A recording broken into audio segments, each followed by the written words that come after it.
Sunday afternoon in Omaha, biggest stage in college baseball. Texas A&M 9 innings away from a championship. The #1 seed, Tennessee Volunteers, backs up against the wall, hoping to force a winner-take-all Game 3. Every pitch, every swing, every play matters in Game 2 of the finals. Anyone's list of how has this college baseball team never won it all has to include Tennessee and Texas A&M. One will finally find Omaha redemption. 300 teams when the season begins. A bracket of 64 is now down to its final 2. And Grahovac sends this one to right. Still going back. How about a leadoff home run? The resilient Aggies delivered a big as Texas message to the top-ranked Volunteers. This one is lifted deep to right field. Kent has done it. Swing and a miss. The Aggies will take Game 1. A&M seeks to end this series early with a daytime dog pile. The Big Orange will need all of its big arms and big bats to ignite a season-saving Game 3 forcing bounce-back victory. We don't know who will hoist the trophy or win. We just know they will have never done it before, and they are ready.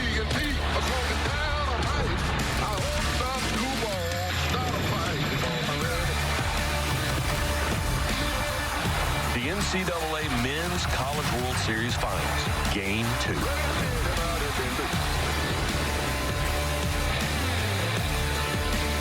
The 2024 NCAA Men's College World Series is presented by Capital One. Oh, man, 85 degrees. Winner goes to the title for the first time ever if it is A&M. We've got 2 teams from the SEC, happened a lot, 3 times last 4 years. Tennessee, A&M, both looking for win and title #1. Tennessee will be the first 1 seed since Miami 25 years ago, and a whole bunch of guys are going to be playing in the major leagues. If not next year, just a couple years from now, including the guy that was a star last night, Ryan Prager. Our matchup today, the Volunteers. They will bat first. They're hoping to jump all over A&M. Last night, it was the other way around. A&M had 7 runs after 3 innings. And who knew when Wally Pipp said, I got a headache, and we're going to put in that other guy, and he's going to play, 2,131 games and be a star, Lou Gehrig. Different set of circumstances for Braden Montgomery, but since he went down, how about Caden Kent? This, of course, Kyle Peterson and Chris Burke. He has been a star. He has. I mean, who would have thought it, right? Caden Kent, only 17 starts on the season before the postseason, but in his 5 postseason starts, he leads this team in RBIs. The clutch gene from his old man has definitely transferred to the Aggies second baseman. He has come up clutch game after game after game. It started with a grand slam in the Supers.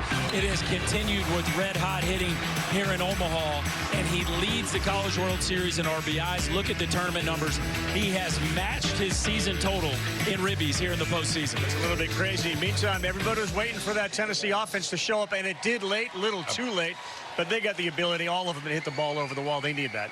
Yeah, I mean, listen, it's historic in so many different ways. When you look at Tennessee's offense over the course of the season, power, how about 5 guys with 20 or more home runs? That has never happened in Division I college baseball. They've hit 180 total this season. 7 have come in this year's Men's College World Series. And it's top to bottom for the way this offense is. 2 late home runs last night in the 7th inning. You think maybe that kickstarts this offense going into today, because when they win, they hit home runs. No one has scored more runs this year via the home run than Tennessee, and they've got a guy out there that knows this setting. Drew Beam's 3rd career start here in the College World Series, 51st career start in college baseball. In the 2 previous times, he's been pretty good here. A&M's goal today, keep it close for the first couple and try to get a win. Vols need to win. Tennessee, Texas A&M, Game 2 next.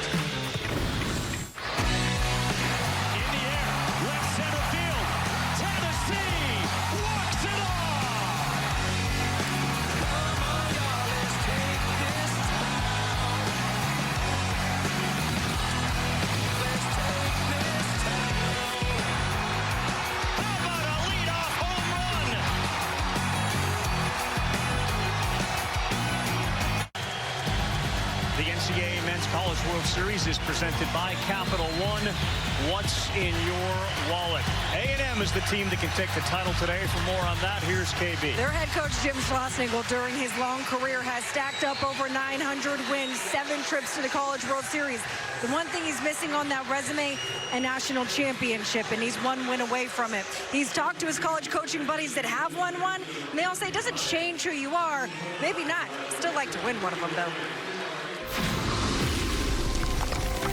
I'd like to have that feeling one time. Yeah, I mean a lot. I mean, I'm a competitive guy. I mean, I want to win. Swing and a miss. The Aggies will take game 1. Tim Corbin used to come sleep on our couch at Clemson when he was the coach of Presbyterian. And I've known Sully since he was the American Legion coach. And Brian O'Connor, who was, assistant coach at Notre Dame. They all say, oh, it doesn't change much. Then you're still trying to win the next year. But I get envious too, which is not a great trait, but I want it for our team. And I really want to protect A&M. It's a great place that deserves a national championship. Guys, I asked Schloss if they have a place back home where they would put the trophy if they are able to win it. He said, I don't know, but I do know one thing. I'm going to sleep with it a couple times before we put it in the trophy case.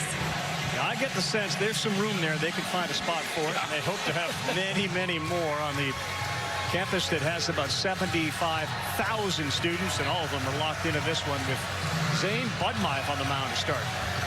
Yeah, so if they're going to get it done today, it's a little unconventional. Zane Budmeyev has thrown 1 inning in the last month.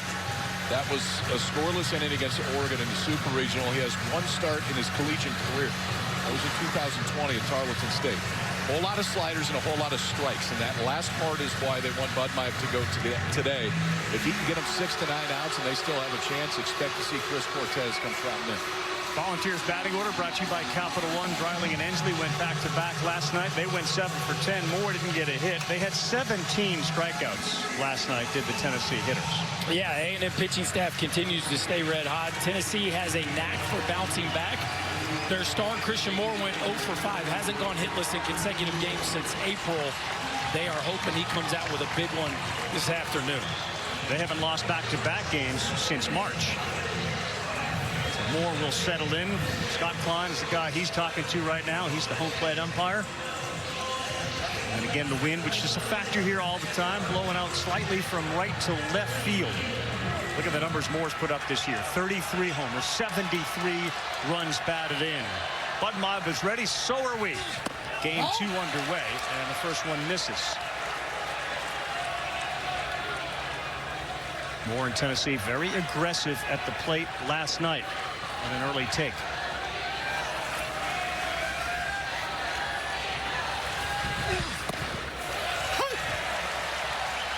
One ball, 1 strike.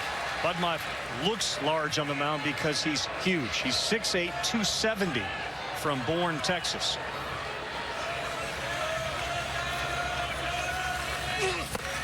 Bernie. I don't want to get mad at Bernie, you. thank you. Bernie. Yeah, that's a whole lot of cowboys standing out there. And he is, according to his pitching coach, a cowboy. Rides horses, ropes them and all that. And he used that slider to get ahead. 1-2 on Moore. Right back up the middle and almost got the big horse. And that's a great start for Christian Moore in Tennessee. With 2 strikes, he sends one back up the middle. Oh, this is their catalyst. A breaking ball that just kind of doesn't dive enough, and he almost wears it right off the pitching arm.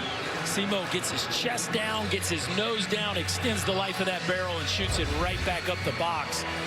The start they were looking for from their catalyst after a rough night last night, a rocket to get them going, and now the always dangerous Blake Burke. Now, the rough night, by the way, brought his average from 571 down to 421. He's been terrific here, and so is this guy, Burke, at 474. Swings at the first one, and it's a miss.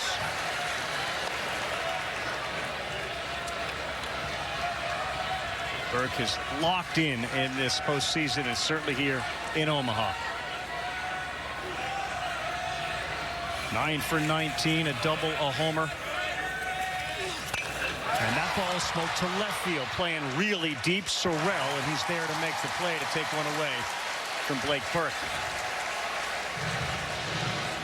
2 fairly squared up baseballs, and that brings up Billy Amick.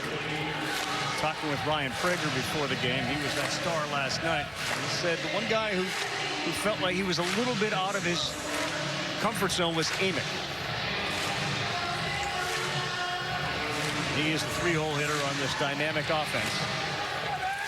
23 homers this year, 65 runs batted in. Swings at the first one. Fouls it off. So Moore standing there at first base after the leadoff single. I think early indicator, one, Tennessee's going to be aggressive because they think Budmeister's going to be in the zone, and early on he's in the zone. First fastball was out of the zone. After that, he's pounded the zone for the most part.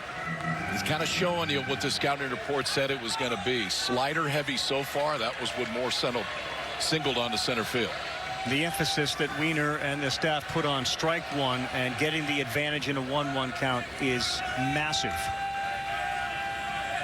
Budmeister ready on an 0-1. Takes his time and delivers outside. So he last pitched in the game June 9th against Oregon. He went 1 inning and he hit somebody. That was it. There is the pitching coach who, as they told me today, he can instill confidence in anybody at any minute. 1-1. Doesn't get it. 2-1. They didn't tell him that he would be starting until this morning. Max Wiener met with them during the scouting report. He said, listen, this is a big game, and you're a big man. Literally 6'8". He's also described him as, you know, one of the cowboys from Yellowstone, just ripped without the beard. 90-mile-an-hour fastball inside. And when he told him you're starting today, the reaction from the big fella was a smile. Just a smile. I'm good. They like the heartbeat, man. You've been in college baseball for 6 years. You know how to probably control your emotions in big spots. 2-2 to Amick. Runner goes. And this one is fouled down the first baseline. And it is going to get into the seats. Moore was on the move. Well, we talked about the incredible story of Caden Kent and what he's been able to do in the postseason. Budmeister really just getting his first shot at making an impact. But 2 appearances in the Southeastern Conference this year and did not make a trip until their second to last conference series of the season at Ole Miss. And he's starting game 2 of the finals. I mean, it's an incredible story that you could never make up.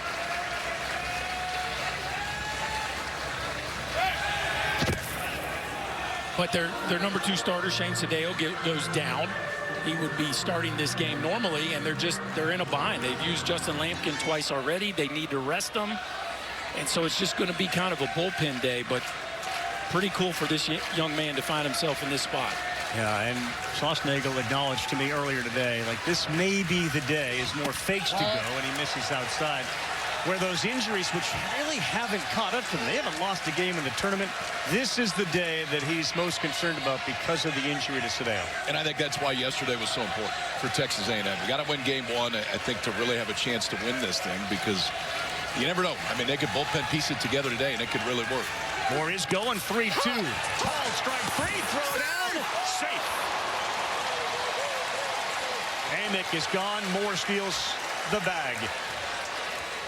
Wow, that was incredibly close. I do think Jake Uhlenhop gets this one right. Amick locked up on a slider. Looks like Simo's hand arrives just ahead of the tag from Kent.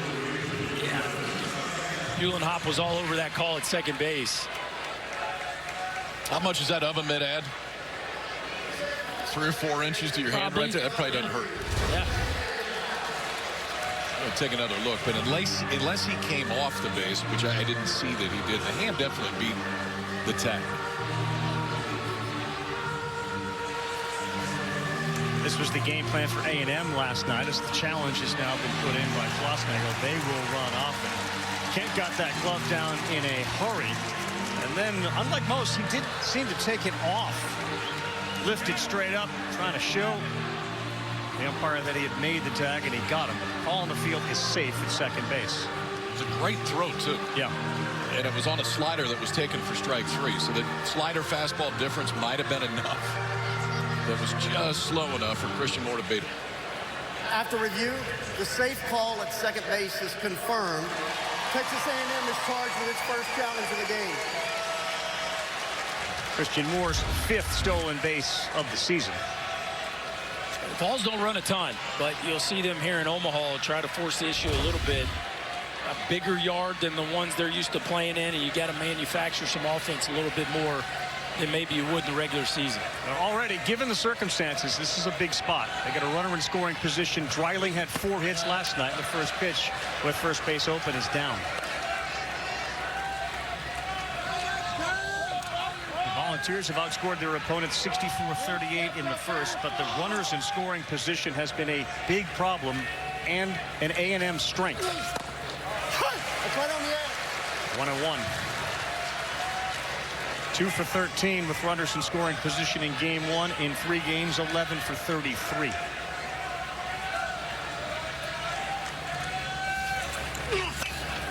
Yeah, it had been a strength until Yes. last night, but the Aggies have stayed consistent.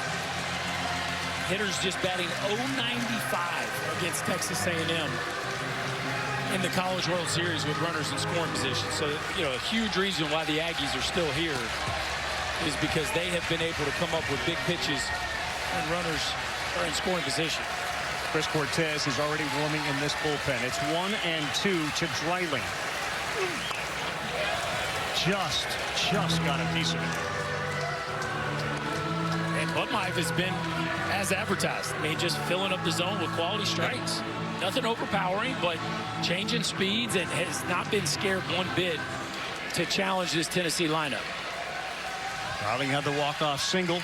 Game 2 of this College World Series. Moore is at second. Here he comes, and he gets him. Wow. Zane Budmeier pulls the string. They lead the runner at second. A&M will come to the plate for the first time. ABC's presentation of the Men's College World Series continues after this from our ABC stations. Again, a whole bunch of orange and maroon in the stands. All SEC final in a Men's College World Series that's been dominated lately by the SEC. Aggies batting order brought to you by Capital One. Grahovac led it off last night with a homer on a 2-strike pitch to right field. And A&M hasn't trailed in 4 games here. No, it's an offense that maybe isn't as dangerous as the regular season version of this Aggie, but they've been manufacturing, and it has been really clutch throughout the course of this lineup, especially Kent there at the bottom. This guy's been pretty clutch historically for Tennessee. 51st career start. That's more than any other pitcher in the SEC. Mid-90s fastball, real curveball. Throw you a cutter and a changeup behind it. But I think the biggest advantage here for Tennessee is you get a pretty good idea what you're going to get when Dean goes out there. 2 starts in the College World Series. Prior to this, a 1.69 ERA. His only start here this year, 5 innings, 4 hits. Gave up 1 run, struck out 7 against North Carolina. Just quickly, with Budmeier doing what he did, as you take a look at the miles you got to travel to get here from their 2 cities, what do you do going into the second? You leave Budmeier in the game. You do. I do. I sit Cortez down, and the eye tells you that early returns are positive, and he fits the spot today. I'd keep rolling. We'll start with the freshman from Orange, California, Gavin Grahovac. You listened to Tony Vitello last night talk about Grahovac and his infield. He's like, these guys, they're all monsters. They are big, big guys. And Grahovac went the opposite way to get it going. Well, Team's first pitch of 6'4", 207 out of Murfreesboro, Tennessee. Vitello already trying to get himself the advantage when it comes to balls and strikes.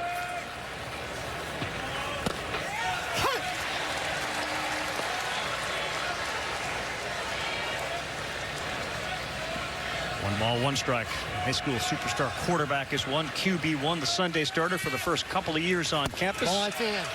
And misses inside. Talk about what the stage can do as well for players, man. He's a borderline, right? 1st-round pick. We have a big game today. Slide right up in the draft. That didn't take long. Wow. 3 pitches in, and that's a warning to the Tennessee bench. You could see that coming, couldn't you? Yep. These two know each other quite well. Scott Klein out of the SEC conference.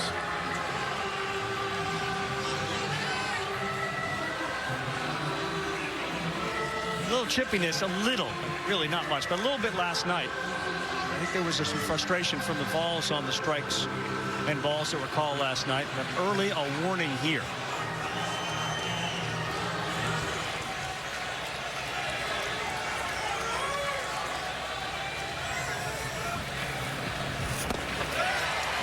pitch there. A slider. It's 2 balls, 2 strikes.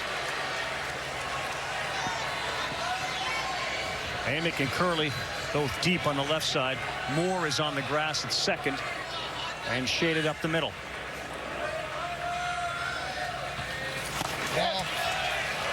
Tennessee doing the signs again today, guys. There was an issue yesterday that they lost a pitch comm device, and so they've gone to using the signs. They're still communicating to their catcher, Cal Stark, and then he's going old school signs back to the pitchers. We just don't see that a whole lot in the modern game at any level.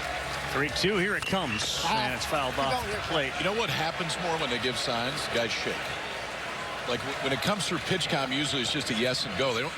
The guys shake less in college baseball now than they ever have because of pitch comm. Drew Beam shook right there. Shook back to the fastball, and I think going back to signs, you will see more of that. Grahovac caught that one in a spot that the pad wasn't. Right off his toe. This team is beaten up already. There are a bunch of guys playing who are banged up, and now Grahovac will join that list. And not having Braden Montgomery would appear to be a massive deal. Are they going to be able to survive without him and win a World Series? He's been better than his hat says good as a guy helping in every way he can. But when you remove the number of homers, the power of the average, the fielding, it's a hard hill to climb. They've done unbelievably so far. On a 3-2 now, leading off Grahovac.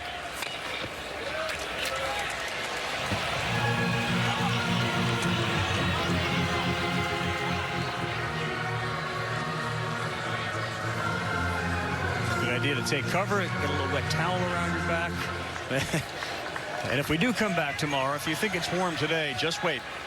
We're going to see some triple-digit numbers here in Omaha on Monday. Popped up. Moore going out, still going out. Tears, who's in right, comes in. And Christian Moore picked it. He just shook his head at him. Did you see that? Yeah. Like, no, man, I can't. I'm good. I'm good. I'm there. This would not have been a friendly collision if Kavares Tears would have hit him full speed. Simo camped assuredly, and Tears would have made the play easily as well. I don't see Tears calling it, so Simo just holds his ground. And that one could have been bad. There you go. Well, signal for talking. They had 3 errors last night, and they cost them. Jace Laviolette, power hitting right fielder, lets the ball 1 away. And Laviolette, of course, he hurt his hamstring early in this series. He hasn't really been the same since.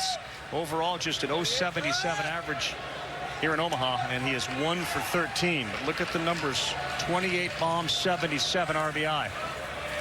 3 men on the right side of the infield for Tennessee, and he was a little late on a 94-mile-an-hour fastball. So you talked about it earlier. Braden Montgomery not in the game. Yep. Led Led the Southeastern Conference in RBIs. Jace Laviolette, one of the most productive hitters in the country as well. Montgomery not playing. Laviolette 0 runs driven in here in Omaha. They're 1 win away from a title. Pretty crazy. They haven't trailed. Yeah. I mean, not only are they 1 win away from the title, they haven't trailed since they showed up in town. That dude has done the heavy lifting without the sluggers' production, and of course the pitching staff has just been nails. Beams 1-2, fouled off.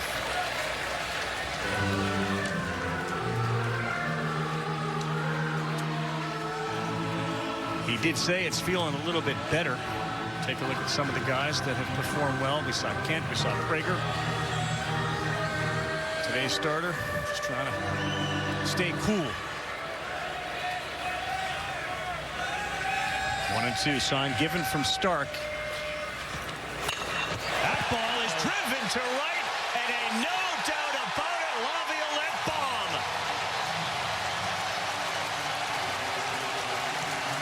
1-0 Aggies, bottom of the first. Jace Laviolette's 29th of the year, and first here in Omaha.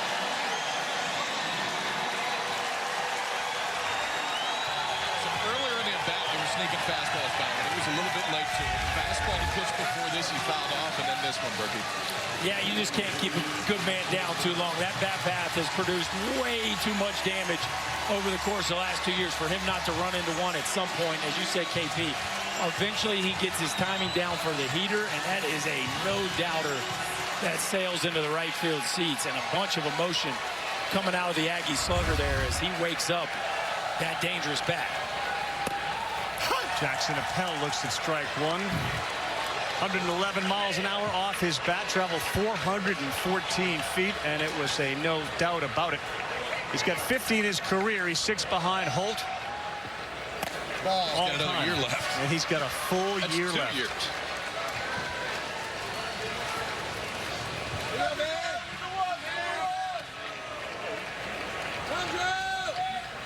The start, A&M wanted.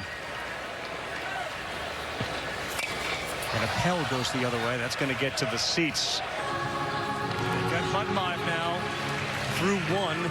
He's got, and the team has a 1-0 lead. They win today, they win the World Series. Basically, Laviolette said before even yesterday, like, I'm good to go. I'm ready to run. I'm going to chase. I feel fine. Swing and a miss. He upped at 94 to the top of the zone. Yeah, I mean, at this point, if it goes, it goes. Like, summer ball doesn't make any difference. He's not going to get drafted this year because he's not draft eligible. Whatever you got left, leave it here. Corky, that just had to feel so good for him, though, because I'm sure he's been frustrated, with the injury and the fact that it's affected his ability to hit. They count on him for that. No doubt about it. And even though they've been winning, you know that he wants to be part of the why behind it. And he has walked 5 times. He's been on base. He's scored some runs. But robbed a home run, too. He robbed a home run. That saved the game. Yeah, he's made an impact with the glove. But that's certainly the loudest swing of this tournament by him. 0-2 to Hayden Schott. He's the DH. He's a senior.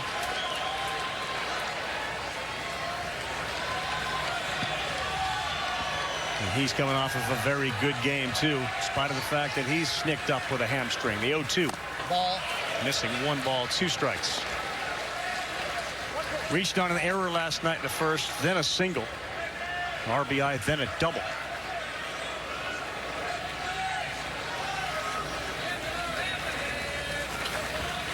Ball, it's out. Just missed.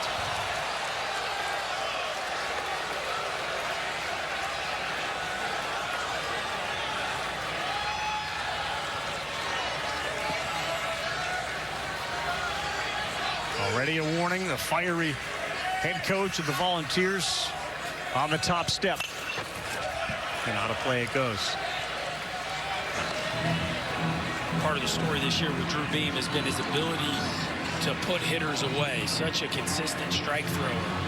But sometimes the swing and miss has been harder to come by for Beam here, especially against some of these left-handed hitters. Ball, it's out. Tony Vitello grabs some dirt and throws it out of the field. The first him down. The ball is outside. I know that you want it to be called a strike, and I get it, but the pitch is outside.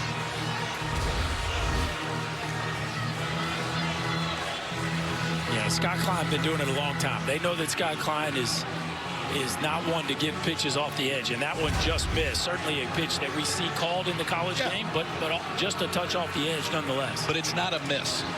It's not a miss on Scott Klein's part. You can understand if you get that every once in a while. There's been a few out there. He's on them both balls. They're off the plate.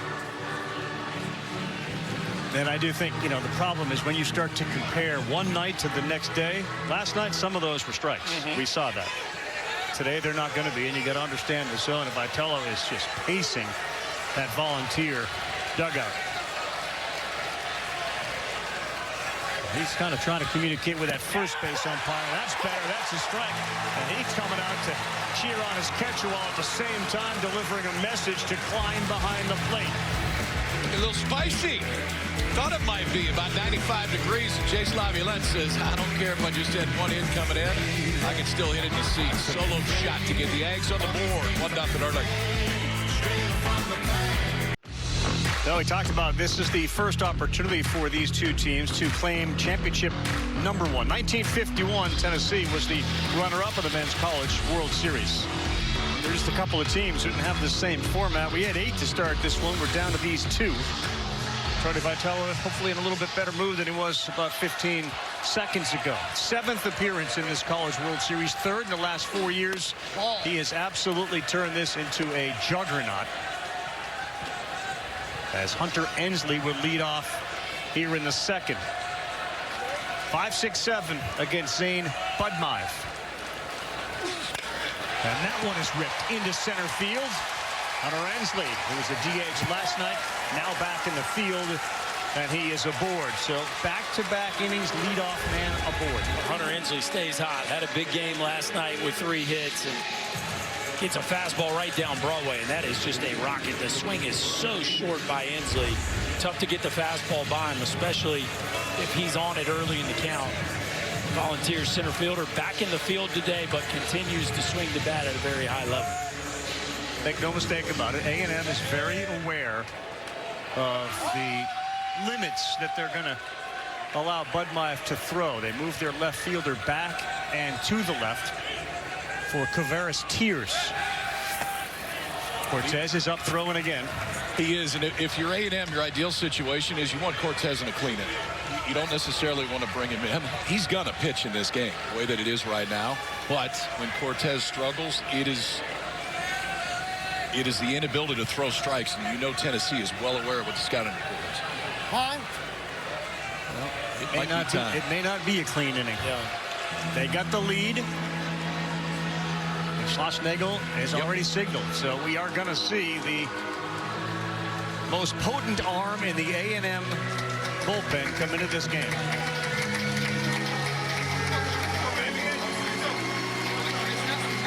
That's exactly what A&M hoped they would get. They take Budmaev out of the game with a lead. You bring Cortez in. It's game 2 of this College World Series. The finals here on ABC. Looking for more information on the 2024 NCAA College World Series? Go to ncaa.com, your home for all 90 NCAA championships. The crew here, all of them affectionately know that bridge right there is the BKP. That's the Bob Carey Pedestrian Bridge. Little extension takes you right towards the stadium, which should be open next year. Just kind of go there to get your mind right early in the morning before the big game, later in the day or at night. That works. All right, Chris Cortez. And what a year it's been for him. So last year, 32 strikeouts. This year, 95 and heading towards 100. Listen, this stuff is as good as anybody in the country. 41 hits allowed in 60 to 30s, punched out 95. Where there are issues is simply with the control. Expect Tennessee to be a little bit more patient now with Cortez in. Tears ready for his pitch. That is down. Tears has been phenomenal here. A couple of homers, a triple-double, a half dozen RBI.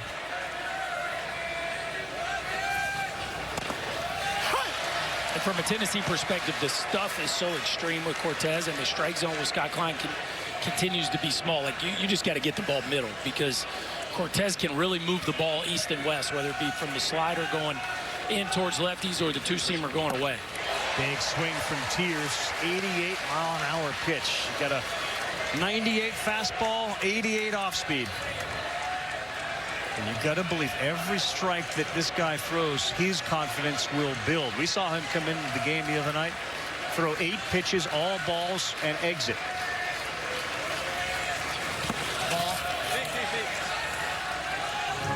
Well, when we talked to Jim Schlossnagel after the fact, the next day or two, when he went out to get Chris Cortez, the discussion was, you're going to be back in there. It's not going to be today, but you're going to be back in there, and we're going to need you. Did not pitch yesterday, so you knew that there'd be a heavy dose of Cortez today if A&M was ahead. 2-2. Tears is gone 99 mile an hour with some run. How about 19 inches of run? So that's 19 inches of arm side run. This pitch starts over the plate, and it didn't end up there. And that's at 99. Baseballs don't generally do what that just did. It is not a comfortable at bat.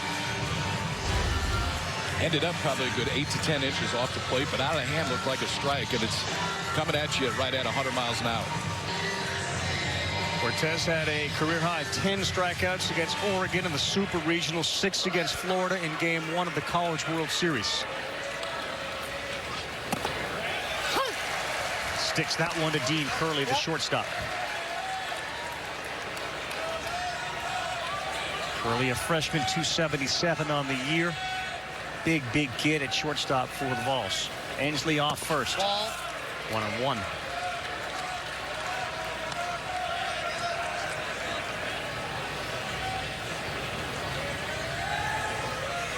Cortez appeared in the College World Series back in 2022 in a different role with different responsibilities.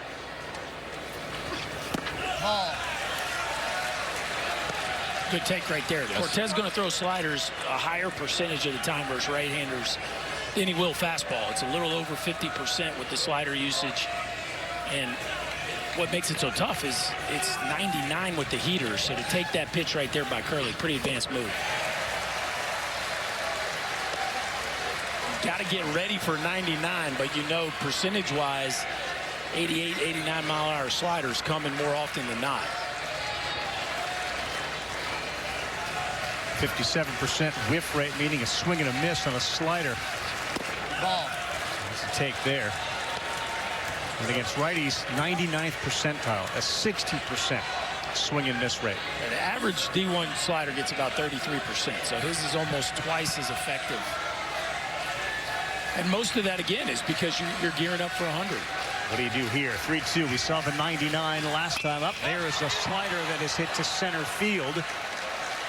And Curley is out as Chestnut is there to make the play.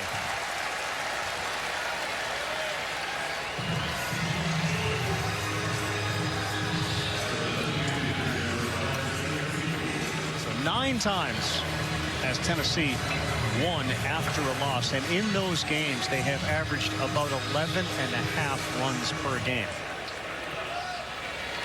Cannon Peebles gets the role of DH in this one. 225 on the year. Ball.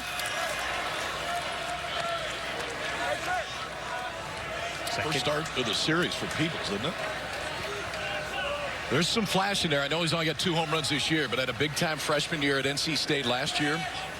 Ball.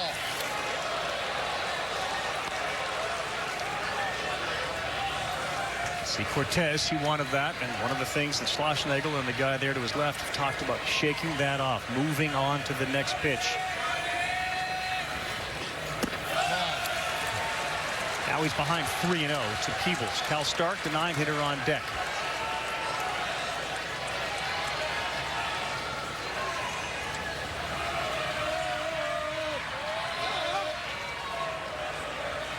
Caden Kent at second base on the grass. And a 4-pitch walk. That's what you get sometimes with Cortez, where it just, the command can come and go. That's a 3-0 breaking ball that bounced in front of home plate. I mean, that is a very non-traditional offering there. A 3-0 count to the 8-hole hitter, but it can just come and go with the right-hander. Well, and you saw the head shake after that close call that went against him and was called the ball. Now it's going to be up to Cortez to forget about that. Runner in scoring position, second straight inning for the Vols. Can they pay it off with Stark? Ball, it's out. I'd almost be surprised if Cal Stark swings before he gets a strike here.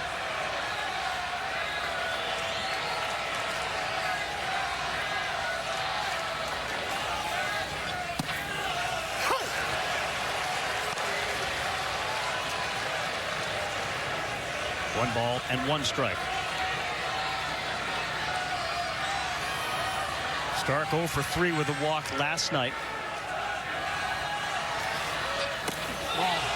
Thought about it. How about 100 miles an hour heading at your melon? His hand started like he thought it was a slider. I mean, this thing is electric. You start diving out over the plate for that slider, and 100 comes at your nose. That'll wake you up. That's a big pitch. 2-1 pitch to get it back even. 2 balls, 2 strikes.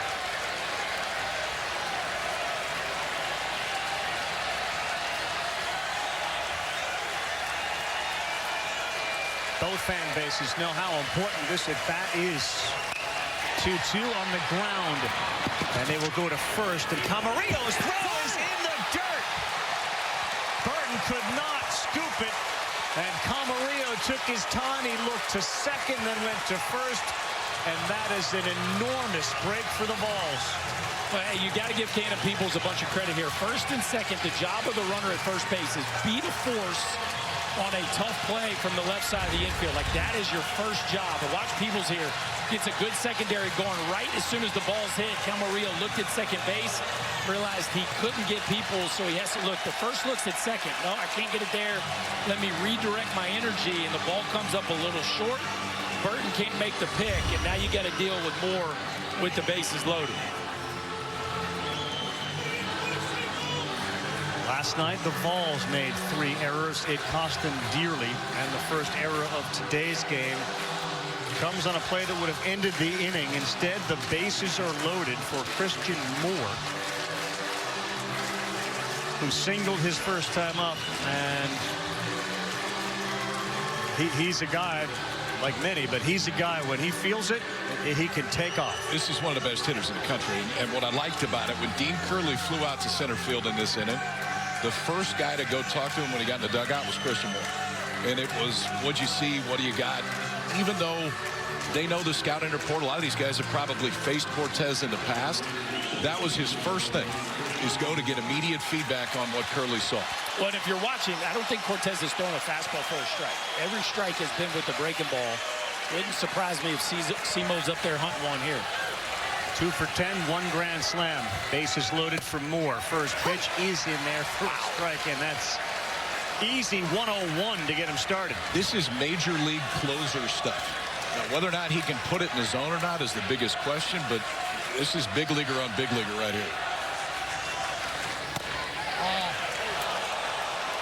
That's the pitch right there that you saw the reaction for both Appel and Cortez. Now, this one looked like it was there. It's definitely overplayed. I don't know if he had it down or not.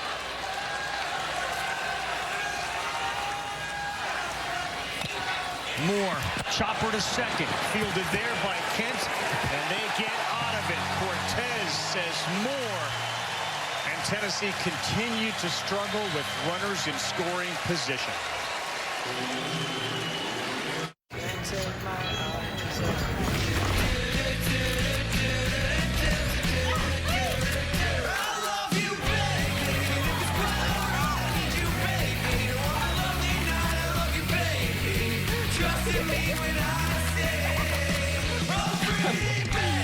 These are all keepers. Store more, share more. Get iPhone 15 Pro on us and get a great deal on iPad and Apple Watch SE. Connect with AT&T. Our biggest challenge? Uncertainty. Hidden fees, surcharges, who knows what to expect. Turn shipping to your advantage. Keep it simple with clear upfront pricing. With USPS Ground Advantage. Tamara, Izzy, and Emma. They respond to emails with phone calls. And they don't circle back. They're already there. They wear business sneakers and pad their keyboards with something that makes their clickety-clacking clickety-clackier. But no one loves logistics as much as they do. You need Tamara, Izzy, and Emma. They need a retirement plan. Work with Principal so we can help you with a retirement and benefits plan that's right for your team. Let our expertise round out yours. Pet parents can save more this summer at PetSmart with lower prices on hundreds of items store-wide. And right now, save $10 when you spend $35 on select toys. Anything for you. PetSmart. Anything for pets. That smile. Like, it's so comforting. We're up 2-0 the other day. I hear him yell, hey, we're right where we need to be. He supported us all the way through. He wants to win a national championship as bad as we do. Braden's been an awesome teammate. Camera points to him sometimes in the game, too, and he's got a big old smile on his face. It's amazing his joy that he brings and the happiness that he brings. I had a chance to talk with him before the series started just about the role he plays, the fact that the draft is coming up. Just an amazing presence on the field, and clearly just listening to everybody else off the field. I think it's probably increased off the field since he's been hurt. I think he's been more of a leader since he got hurt. But one of the most talented college baseball players in the country this year. Ted Burton leads off. Beam throws him a off-speed pitch for strike one. Isn't it amazing for somebody whose stock value is so high, who is unable to play, and that value may actually have gone up because of what he's done off the field. Character. Yeah, the character of the kid is really shined. And when people talk about Braden Montgomery as a baseball player, it's 5 tools that are as high as any 5 tools you will see. Maybe the bat to ball gets a little knock, but it's switch hitter, power, speed, arm, all those things. But it's crazy. The first thing they will say is the smile and the joy. And that, you talk about that character reference. This kid has put it on display here over the last few weeks. So Beam ahead of Burton, who'll lead off, followed by Sorrell. And he will not offer at that. Ali Camarillo happy about the way that last half ended after the error. And Simo, Christian Moore out there kind of kicking some dirt. Frustrating not to be able to deliver with the bases loaded. Yes, yes, yes! And he looked like he went, so that ball was scooped, and now having to get over at first base is Burke. We'll have the MLB draft on ESPN Sunday night before the Home Run Derby and the All-Star game. And according to our draft expert, Kylie McDaniel, you got Montgomery 6, Moore 12.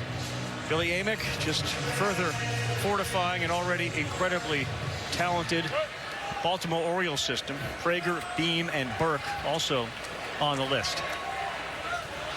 Look forward to the draft. Always a good night for us, and we have a great time doing it.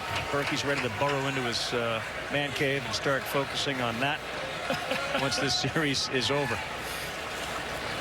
Burton gone. Here's Sorrell. He spins one in there for strike one. Well, it's crazy how college heavy the first round of the draft has become. And this year, maybe the heaviest it has ever been, potentially, with so many polished college hitters coming out this year. Chased one up top. Really good pitch from Beam. He went slider and then 95. Beam has the plus stuff tonight. And it's 94 to 96. He can show you 2 different breaking balls, add some side to side when it gets in a plus count. He did that to strike out Burton.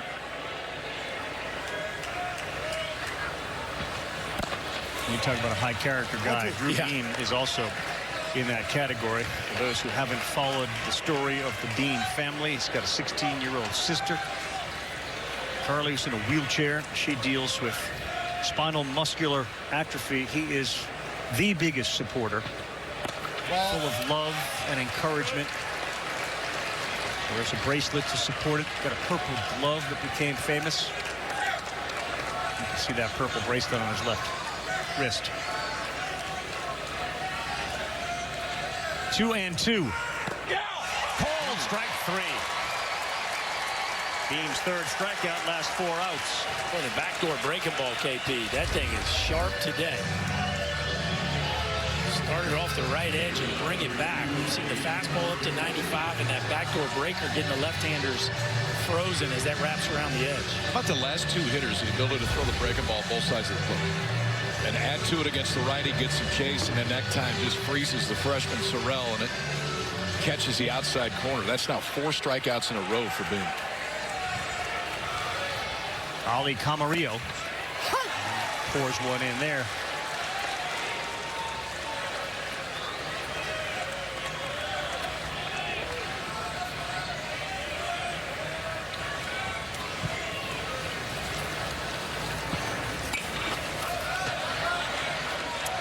Beam's other biggest supporter, girlfriend Haley. You can see her. She's in the white hat that says Beam. If you're wondering why the Beam hat is maroon and white, it's because her dad Jason is the director of ops for A&M. So cheering for both sides today, I guess. Straddling the fence. Tough day emotionally. You're in an orange crowd there with the Aggie colors. Beam 4 punch-outs today and 4 of the last 5 outs.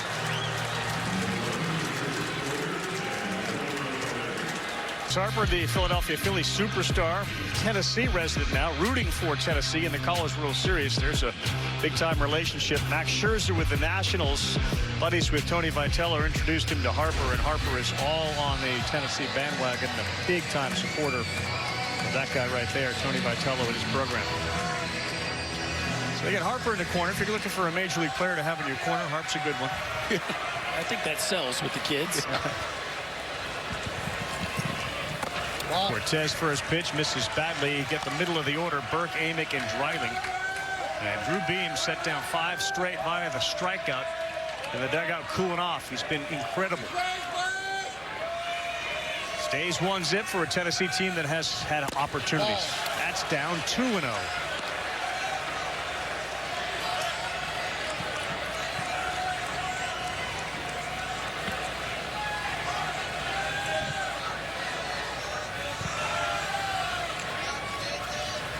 Ball, it's out.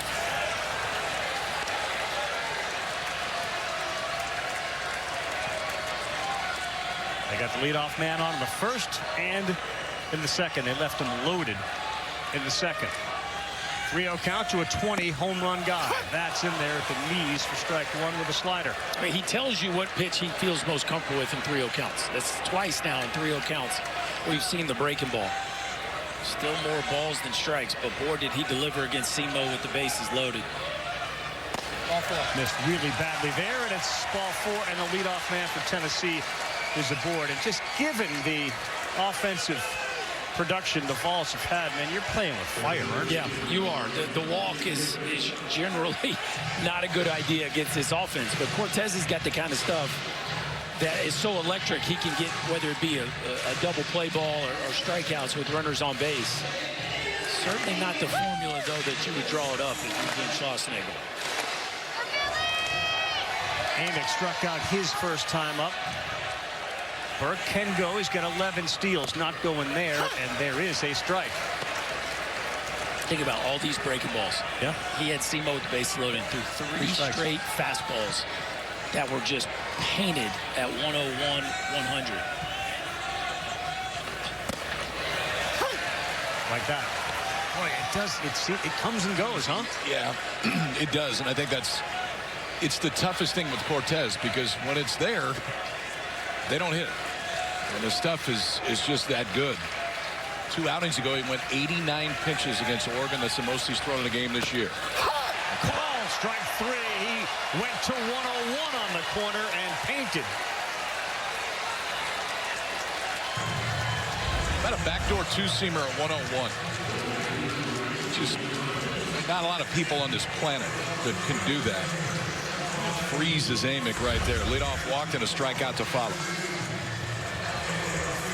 Amick struck out twice last night, and then he seemed to warm up by getting on base 3 times in a row. Got a couple of punch outs, and here's Dreiling. Ball.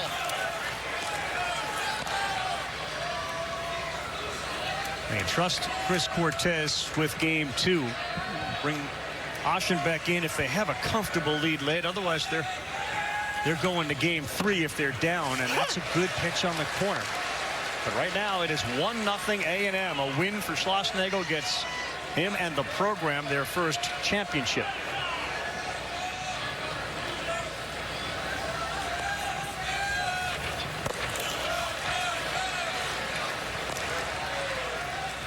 What is the next step for somebody that has all this stuff? How do you make sure that that variance between batter to batter goes away? Just as far as the misses and how big they are? Is it mechanical? What does he work on to make sure he doesn't have he literally just went from Amick, where he looked like a Cy Young winner, to now where he's 3-1, and of course the Burke walk. Yeah, I think it's belief and mechanical. I think it's both. His pitch selection has changed pretty dramatically this year, which the outcome has been significantly better. Riley may get a good one to hit here. 3-1 he did, and he fouled it off. And again, that breaking pitch. I think some of it, too, comes just with innings. I mean, this is the kind of guy that he's going to get an opportunity in pro ball to pitch on a schedule. He's going to get a chance to pitch with length if that's how they decide to use him. But it might be till he's 25, 26 till he finds the consistency. But whenever he does, he will be in the big leagues. Full count, Dreiling. Right back to him, Cortez.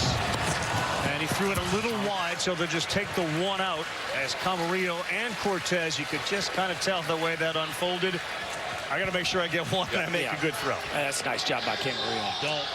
Don't get sped up. Turn yourself into a first baseman. Cortez turns the fire, and there's a lot of fireballers that have a hard time throwing to the bases. See, he yanks that one. Camarillo, just catch the ball. Catch the ball, get that first out, keep the runner out of scoring position. After Nate Yeskie left Arizona to join Schlossnagel's crew at A&M, that's when Cortez followed him. He loved Bluebell Park, saw the sign that said Omaha, and he knew this is where I want to go. And there's a knee buckler right there.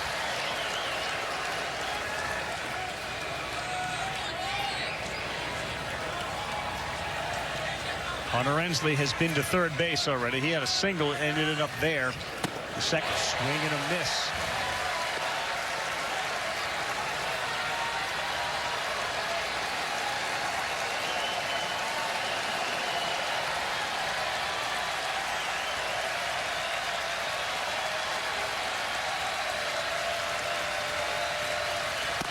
He chased it. Cortez picks up another punch out. He wrote Ace, A-C-E, under the bill of his A&M baseball cap, and right now, so far, he looks like one. Here he comes, Caden Kent, the second baseman, having an outstanding breakout. Oh, is that Caden Kent or Clark Kent? Find me a phone booth or a baseball field. 282 at 14, and since the tournament has shown up, he's gone all Superman on us. Instead of tugging on his cape, he's been a hard guy to pitch to. Incredible average. He will lead off, followed by Chestnut back to the top. Beam locked in with 5 straight strikeouts.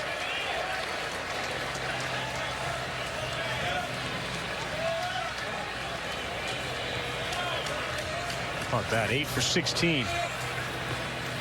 Ball. Just seeing it real well, you can tell, huh? 17 starts during the season. And he's had 5 in the postseason, today being his 6th. And right now, I'd say he's the favorite, at least one of them, to be the MVP of the College World Series.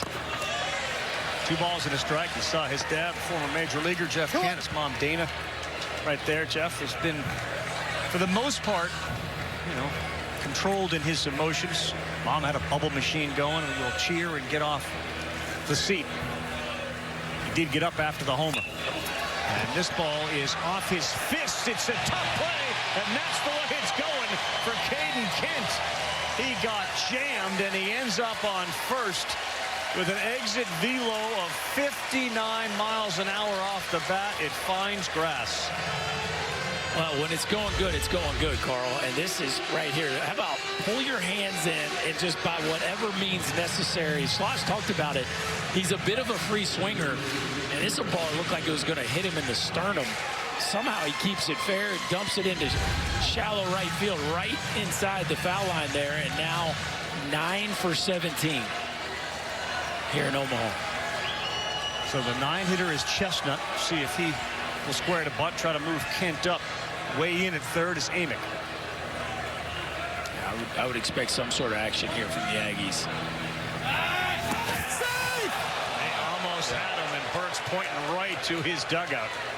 Oh, that was an A-plus move right there by Drew Beam, KP. A-plus move, A-plus pick. Burke is really good at that, man.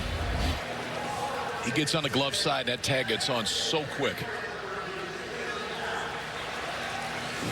Quick feet, I just don't know. The throw is a touch high, but you're right, a snap tag. I think he's out. If he hit him in the ribs, he's out. I think he's out. You think he got him in the ribs first? I do. Because if he didn't get in that, he didn't get it. Yeah. Yeah, I think he's out. That was a really good look, and our first base umpire was right there. Sean Rackus down there at first base. Call is safe. Is there enough evidence to overturn it? Last review may be the one that does it.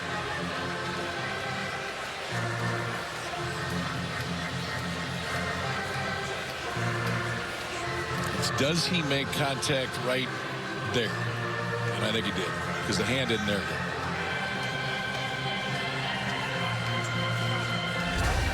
One, right? That is. It's a hard one. Given the call on the field is safe.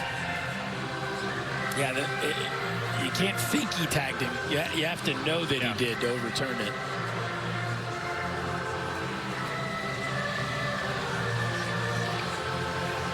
know, and it's easy to freeze it at the moment where you think the contact is made between glove and uniform body part. It's an impossible angle to tell if there actually is contact. Either way, it'd be a big play if they do get him. They erases the single by Kent and continue the review. Oh, that was a look right there. That After was. review, the safe call at first base will be overturned to out. Yeah. Drew Beam pumps his fist and his leg after he picked off Caden Kent. Look at Dad. Look at Dad right there. Dad not happy about this one. Of course, Drew Beam is. After 5 straight strikeouts, a career high, by the way, for Drew Beam. After 51 starts, 5 in a row, Caden Kent gets a knock, and that's just one of those deals where, especially if they're bunting you over, you just don't need to be too aggressive with your lead. Well, that was an awesome pickoff move, too, by Beam. Fourth of the year. And his feet are so quick when he spins and throws to first base. And then he gave Blake Burke a chance. The throw was close enough. He could slap it down quick. High strike called Chestnut. Talk about it a lot. Playing other sports, obviously a great quarterback. You've got to have those feet that avoid having those arms wrapped around your legs. He's got quick feet. 1 and 2. Yeah, quick feet and a quick release. It's always interesting too. Some of these pitchers, like the arm action as he's pitching isn't necessarily what you would call a short arm, but then he can go short when he needs to get a pickoff.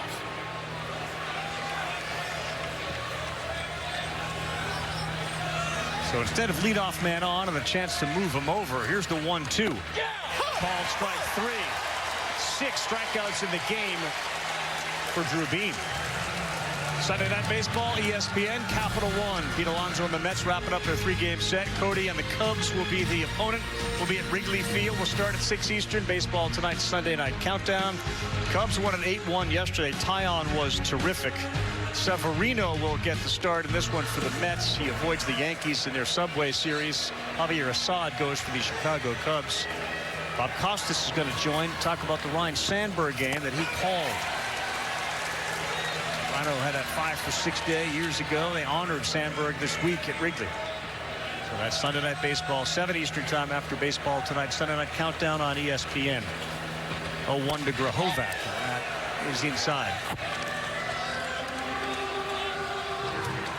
Chris Budden will talk with Schlossnagel coming up in the next half. You're going to need a lot of that today and even more tomorrow if we're back. Grahovac went. 1 ball, 2 strikes. Well, I wasn't sure about this one live. Yeah, that's far enough. Yeah, that barrel passed his hands for sure. 1-2 from Beam, a strikeout machine right now. He picks up number 7. Wow. 10 hitters, 7 punch-outs for the Tennessee Ace. He has his A+ stuff going here early on.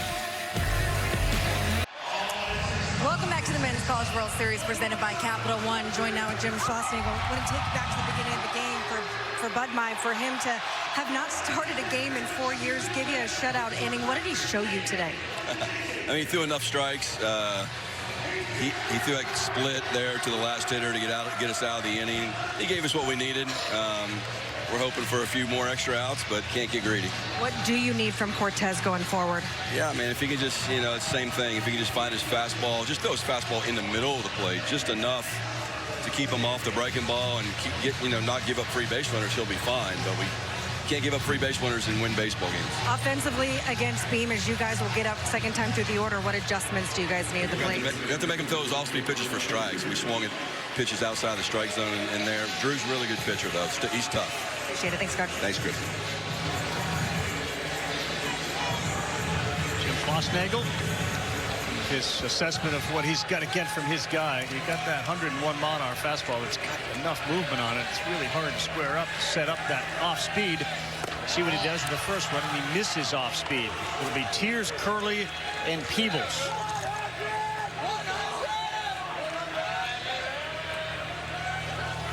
Leadoff man has been on in every inning. He is yet to score. It's 1-0 in the fourth, and it's 2-0.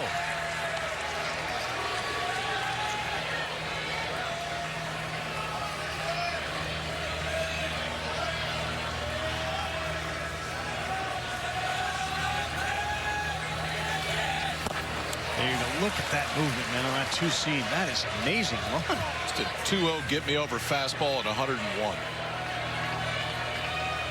That's all. 19 inches of run on it. 10 times he's hit triple digits. It's the Skeens fastball that we saw last year, you know? Except this one moves a lot more. Velocity similar. Movement is more than you'll see with Skeens. Right behind 3-1 to Tiers, who's a threat to hit it over the wall. He did hard past the dive of Kent. And that slider was right in the center of the plate, and for the fourth consecutive inning, leadoff man on for the Vols.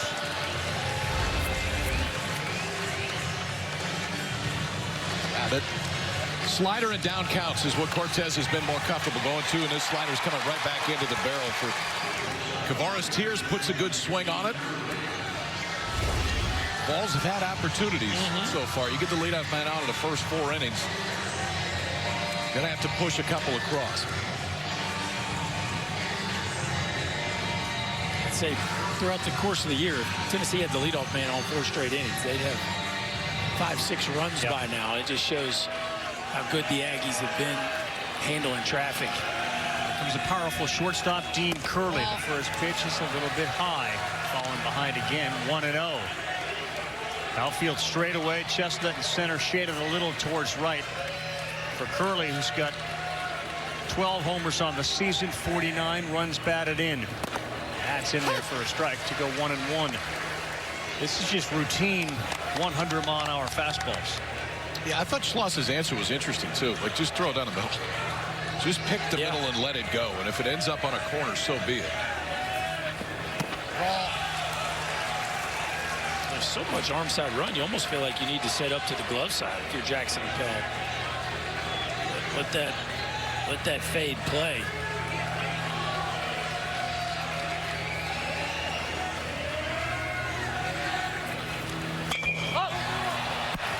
Right field playable for LaViolette.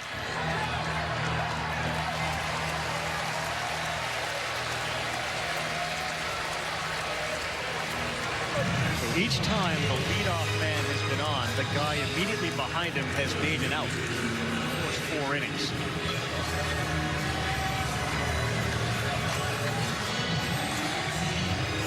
#1 overall seed since the start of 2020. The Volunteers have won more than any other team. Their winning percentage, .780. #1 in the nation the last 5 years. It starts.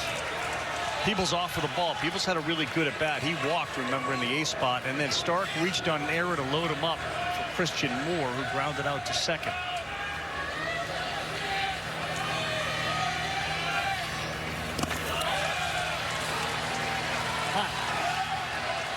The one thing you sometimes forget about with guys that have this type of stuff is how hard it is to catch them. I mean, you got to trust the guy that's sitting behind home plate when the stuff is like this, because it is moving all over the place. And Jackson Appel is one of the better ones in the country at controlling the staff. And that one. The inconsistency, Berkey, for a hitter. What does that do? Because a lot of guys pound the strike zone, so you know going up you're going to get a strike. What is it when the pitcher's not so consistent? To me, I would take till I got a strike almost no matter what. I just think you want to make Cortez prove each and every. It's like you can't even find him falling into a rhythm, because each hitter, it feels like it comes and goes. So, and then the other thing is that the evidence is overwhelming at this point. When he needs a strike, he throws a slider. So the stuff is so good, you almost feel like you have to be on one or the other. And in hitters counts, it's almost always been slider. Let's see what he does on 2-2. He went fastball down. Check the flags in center field, and all of a sudden that wind, which was kind of blowing gently out to left, is now blowing straight in from center field. The field may play a little more difficult. And with a 100-mile-an-hour fastballer, Chestnut is shaded towards left. Just missed. That is a close one. It's ball 4, isn't it? I think it's ball 4. There you go. Again, a 3-2 count. He goes to the breaking ball.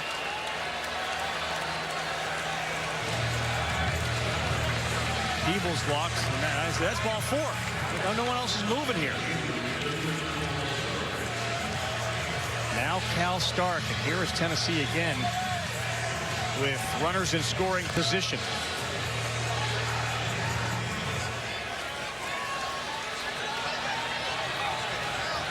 Oh for 3 in this situation today. Overall, 3 for 14. Who's coming up with a big hit? Stark fouls off the slider. Stark, a senior out of Knoxville, Tennessee.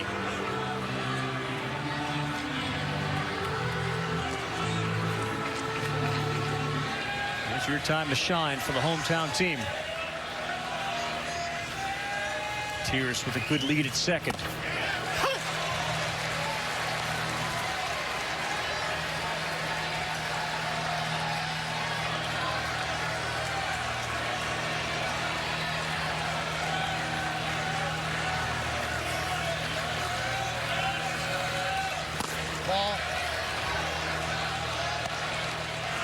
Who's the guy you faced that's most similar to Cortez stuff-wise?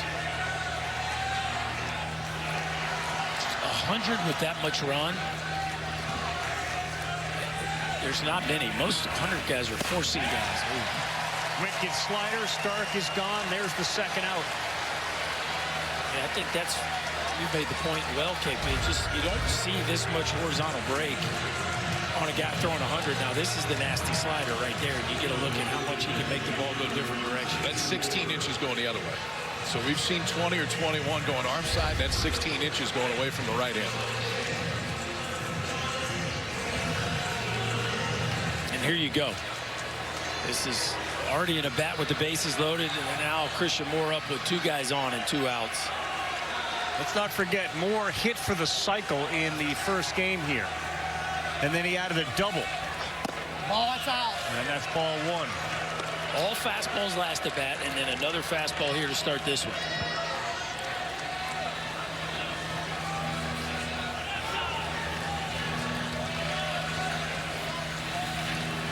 Ball.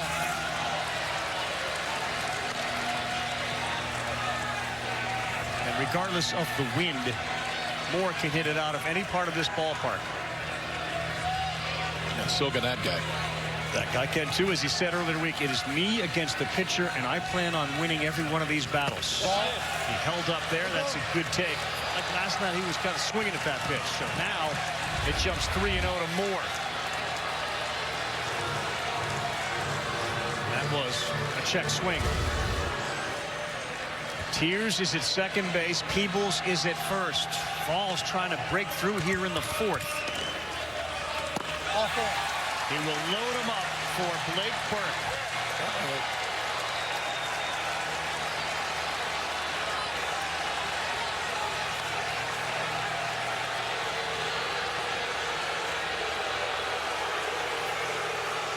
Simo took a long look. Chris Cortez after the breaking ball on a 3-0 count. I don't think Scott Klein took too kindly to that. Cortez shaking his head like he's ready for the challenge, and Max Wiener going to come have a word as the command of the arsenal continues to waver for Cortez. I know the Vols don't have any runs across the board yet, but the one thing they've done a very good job of is pushing this pitch count up, and that's really important here because Aschenbeck may be able to give you 3 outs today, but aside from that, I'm not sure if A&M knows exactly where they're going to go next. So the quicker you can get Cortez out of this game, it becomes advantage Tennessee. But Burke could change all of that with a swing right here. Breaking ball right here, and This is running hot. I mean, there's conversation. Nothing. I mean, guy throws your breaking ball 3. Who cares? He can throw you whatever he wants. Blake Burke now, big spot again. Bases loaded with volunteers. He's got one long fly here in the World Series. And that's ball one. Tavares Tier stands at third base. Cannon Peebles down there at second base. Moore just off a walk. Cortez, 4 strikeouts, 4 walks.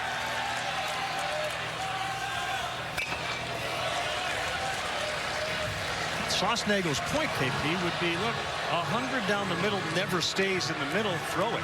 It's not a straight fastball. He can't throw it straight. But if you just dared him to throw a ball straight, he can't do it, which is a pretty good problem to have. But sometimes that run just takes it too far. They've hit 12 grand slams this year. Check swing, slow roller. Kent coming, gloves it, and it got there in time. Barely. That whole thing felt like slow motion. Thinking the exact same thing. The minute that you knew he was going to flip it with his glove, it's just whether or not it's going to get in time. Check swing on 101. Caden Kent's done everything else right this week. Just quick enough to get Blake Burke at first base. Vols leave him loaded again. That is 8 left on base in the first 4 innings for Tennessee. Back here in a building that's been buzzing all week. 8 teams down to 2. A&M leads 1-0. We go bottom 4. Tennessee continues to struggle with runners on. And the best version of Drew Beam has been on the mound for the Volunteers. He's got 7 strikeouts. He'll get Laviolette, who left the yard. Appel and then Hayden shot. Good change up there, and it goes 1-1.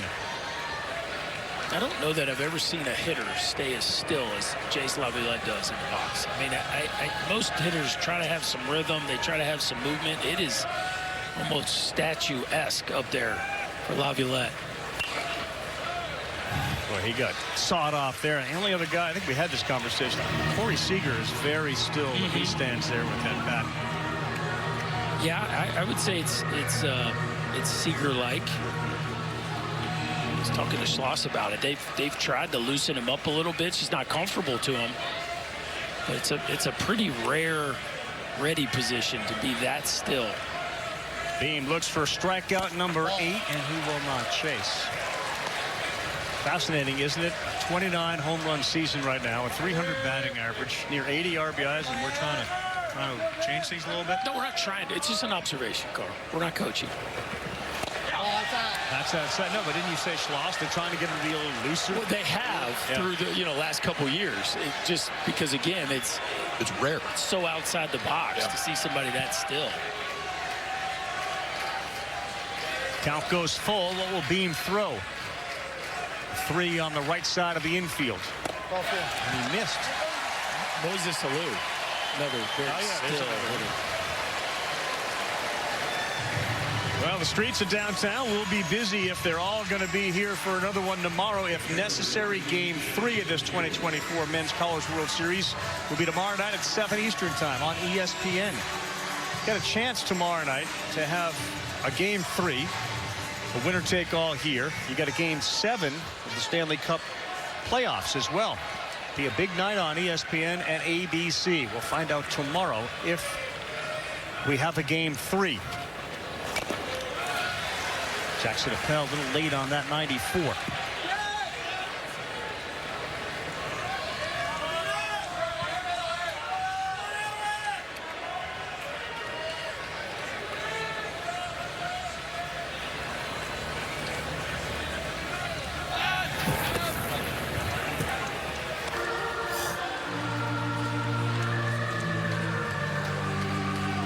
Laviolette's not going anywhere. And it's about a 2-step lead off at first base. If the hamstring's healthy, that could be a different situation. But here, it's more station to station when he's out there. Oh, that's out. 1 ball, 1 strike to Appel, who grew up as a middle infielder, now obviously behind the plate. He acknowledged he used to have a Buster Posey fathead on his wall. There's a lot of kids that had a Buster Posey fathead on their wall. 1-1 popped up, shallow left. Dreiling is there. And an easy play for Dylan Dreiling. Appel is out. Well, Drew Beam has, from a stuff standpoint, probably about as good as he's been all year today. Fastball mid-90s to start. The breaking ball that the right-handed hitters, especially for A&M, just have not been able to hold off of. And you heard Jim Schlossnagle will talk about that earlier. His season high in strikeouts is 9. 7 right now. Just 2 outs recorded. Aside from that, the 1 pickoff. Here's Shot. Good swings at the first one and fouls it off. Yeah, most he struck out in an SEC game is 8. He struck out 7 of the first 10 in this one. I think to your point, you said it earlier. Drew Beam has had games to where the first time through the order, I mean, he looks like he's going first 5 picks in the draft, and then the stuff can go a little bit. And the third time through, when you look at the stats, the third time through is where the batting average against really jumps. And you wonder too, KP, you could speak to this, like when you've got your A+ stuff that this good this early, do sometimes you run out of gas sooner? But you know the adrenaline was high today. I mean, he knows exactly what's on the line. Shot on the ground. That's a great play there by Burke. He goes to second. Wow, Blake Burke with a terrific play at first. They threw to Curley, a tough throw too. Yeah, I mean, you said it, Carl. First you got to glove it. Then you got to gather it, and from your knees, you got to throw it around Laviolette, who's 6'6", running between first and second base. There's the range, and now you got to get a grip and not hit the runner in the back. Just a fantastic job of Blake Burke right there, controlling the baseball and making sure he gets the lead out on a really accurate throw there to Curley. See how he kept that glove right down on the ground. Here's Ted Burton, senior first baseman. Ball. Makes it ball 1. You guys made the point about where SEC baseball is now relative to where it was. Georgia, the first team from the SEC to win a championship. That was in '90, and how the West Coast kids have ended up at these SEC schools. Burton's a Huntington Beach, California guy. Korhovac from Orange, California. Blake Burke from Northern California. Dean Curley from Southern California. Hayden Schott from Southern California. There's a lot of them playing in this game. Slow one, and he has plenty of time. Knocked down by Beam. He throws over to first to get Burton. Leadoff walk. Goes by the boards. We head to the 5th. A&M with a 1-0 lead. Welcome back to the Men's College World Series presented by Capital One. Joined now with Tennessee head coach Tony Vitello. Drew Beam threw 4, 7 strikeouts. What have you seen from him early? He's been competing the way he typically does. I mean, he's been the model of consistency for us, and sometimes it's a little better, sometimes it's worse, but you know when he goes out there, he's going to compete the way that you want your guys to, and he's turned himself into an excellent leader as well. What have been the challenges against the stuff that Cortez throws? You know, I mean, the fastball is obviously pretty firm, and the slider is a good pitch when it's in the zone, so our guys can't get caught in between those two early in the at-bats. You saw the check swing there, but, you know, Burke's just trying to do something and get us broken through on the scoreboard, but for the most part, our guys are seeing the ball well, and then they're in there competing. Just need to get that first one. Thanks, Tony. Thank you. Okay. Yeah, that's sort of the question, I'm sure, buzzing around the ballpark and everybody watching. Like, when do they break through? How long can A&M, keep him in the game and survive this tightrope walk that they've done for basically the first 4 innings? All right, Tony said it. You cannot be in between on Cortez. You're either on the slider or you're on the fastball. But 101 is tough if you're worried about the slider. So that's the challenge for these Tennessee hitters, to pick one and stay committed to it pre-2 strikes. Billy Amick leads things off, and that first pitch is down, ball 1. Amick, Dreiling, Ensley, 3-4-5 for the Vols. Has he thrown a fastball under 99? He's been 99 to 101 since he came in. There's that very tight slider when it's right, and it's now 1 ball and 1 strike. And we had Kentucky here earlier. They are a terrific defensive team. Burke at first base, 3.6 runs saved at first defensively, and he swallowed up that last one. There's a good fastball at 100 miles an hour. Pretty simple. We're on ABC. Maybe a whole bunch of people haven't watched the College World Series. It's a challenge in hitting a 100-mile-an-hour pitch, Chris. Being on time and making sure you don't expand the zone. I think starting on time and knowing that you can arrive to the ball in a good hitting position if it's a strike and then still giving yourself time to discern ball or strike. That's the challenge, because you have to get it started a little earlier against 100. 2-2, and Cortez. This one is a foul ball off the foot, a little delayed call, and now they do call it. Now, all these guys have seen velocity like this, but do you remember the first time you saw somebody who actually, the first time, not machine, that threw 100 miles an hour? What was your reaction to it? Well, I think the first time I saw 100 was Joel Zamaya in big league camp, and he almost hit me in the nose. So, you know, you find out how bad. Questioning things in your life. Why did I choose this again? Why? You start figuring out how bad you want to make it in that game when somebody throws 100 at your face. And Zamaya occasionally, regardless of the fielding problems that Tiger bullpen had eventually, he could throw it up there. Yeah, and you know, Double-A to me is the first time, especially at that time, where you saw velocity on a regular basis. A lot of the bullpens were at that point in time starting to throw relievers with triple digits, and that became more of a normal thing. But now in college, these guys see it fairly regularly. Off at the plate. That ultimately is what led David Ortiz to retire. I mean, I really remember having a conversation with him. We walked around Fenway. There's a lot more in that bat, you know, in David Ortiz fashion. Are you crazy? Like, you look, everybody come out of bullpen for 100 mile an hour. I'm done. I don't need to do this anymore. I'm done fine, thanks. Are you crazy? I don't think he had much left to prove. 2-2, 74th pitch. Amick fouls another one off. And this is a good sign for the Vols to keep battling and get Cortez pitch count up. Yep. Just keeps going north. 89 is his high this year. That was against Oregon in the Super Regionals. Went 5 2/3, struck out 10. Ninth pitch of the at-bat upcoming right here. Plenty of room in left center with Chestnut shaded towards right field. Amick 23, another one of the 20 home run guys on this team. Ball. They call the ball on the pitch, but you check first, and he is punched out. He had done such a good job at this at bat of forcing Cortez into the zone, and then gets a slider that's off the plate. Did we? I don't know there. I mean, it's close enough to go either way, but it's definitely not an absolute.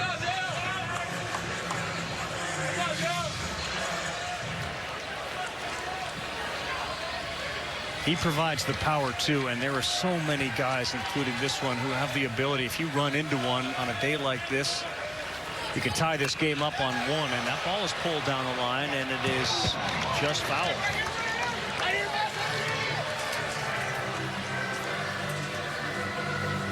Yeah, they send plenty of guys up there that can tie this one. It's pretty remarkable the way that Cortez has navigated around all the walks. Tennessee just, that pressure starts to build as they don't come up with the big hit.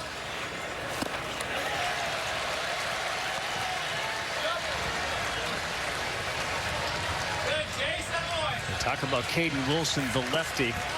Tennessee hits lefties as well, if not a little better than they do righties. As that one is down, but talking with the staff, they like the left matchups against the Volunteers. The A&M guys do.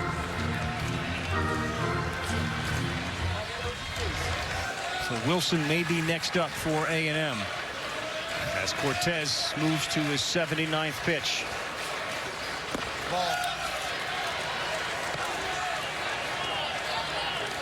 He's such a good pitcher too. You know, there's just not a lot of action when he's on the mound because you're swinging and missing a lot. Not a lot of balls in play.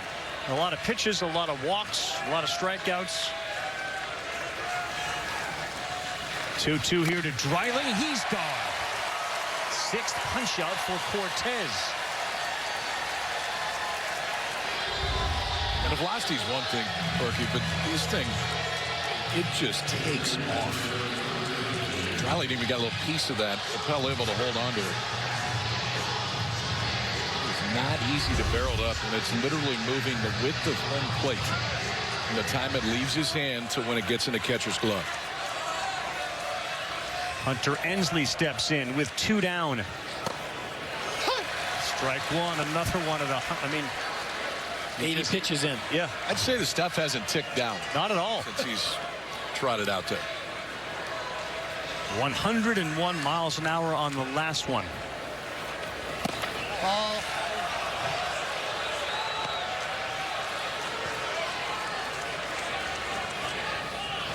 And to his credit, between his ability and Max Wiener, the pitching coach, these types of misses haven't bothered him. Ball. That one missed. They struck out 17 times last night, did Tennessee. 8 more times today. 25 strikeouts for the Vols against this A&M staff. 2-1 to Ensley. And this ball is to left off the end of the bat. Cortez gets through it again. Bottom of the 5th, midway through, A&M up 1-0 with a chance to win it all.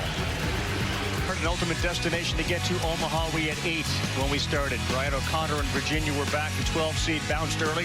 Elliott Avent came back and they left. North Carolina and Vance Honeycutt outstanding with a walk-off. Kentucky had a walk-off as the 2 seed. They left. No good for Florida State. How about Florida? They got here and they were not a national seed. We're left with these two. A 3-1 matchup. Very rare to have that, let alone have the one with a chance to win it all.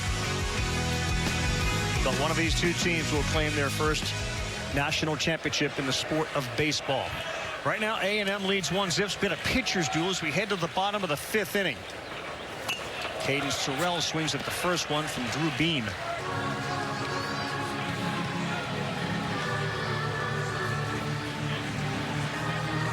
Cortez and Beam both have been punch-out party for them. And Beam, it's been a little bit, didn't strike anybody out in the last inning, and that one misses. Sorrell, Camarillo, both strikeout victims, and then Caden Kent, who reached, of course, because it's Caden Kent and it's the World Series, on a bleeder over the first baseman's head.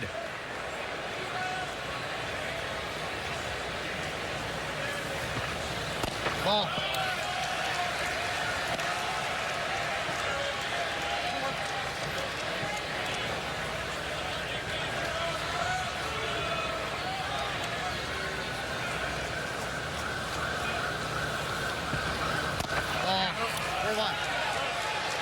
Three balls and a strike, close to the edge, but an advantage now for Sorrell with Camarillo on deck. Nobody is moving or even in that volunteer bullpen. A little squibber on the infield, a lot of spin. The fielder throws safe at first base. Curley, and that was an absolute cue ball. Curley backhanded, didn't get a chance to get Sorrell. Yeah, I think this one hits him right off his knuckles. Sorrell just not quite ready to hit here, gets caught in between, and a jam job that goes kind of into no man's land. You have to take your time because of the way that ball's spinning, and Sorrell just too athletic. Even though he got jammed, did a nice job of getting out of the box, gets to the front of the base and beats that one easily. How about the last 2 hits he's given up? To Kent and to Sorrell. They would have splintered with the bats, both of them. Each team now with 3 hits. Here's Camarillo.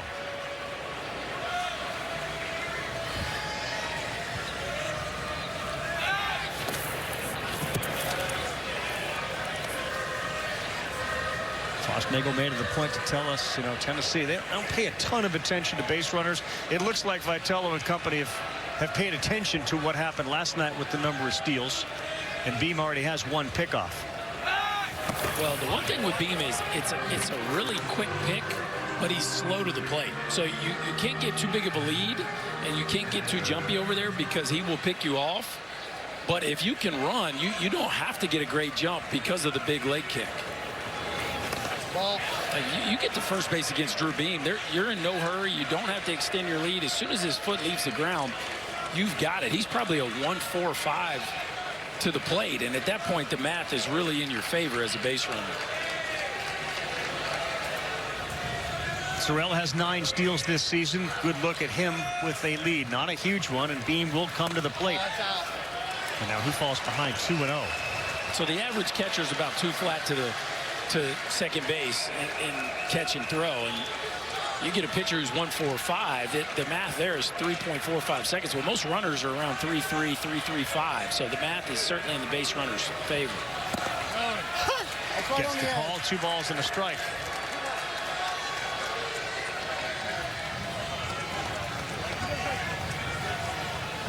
Shortstop for the Aggies. Made it all the way to the Little League World Series.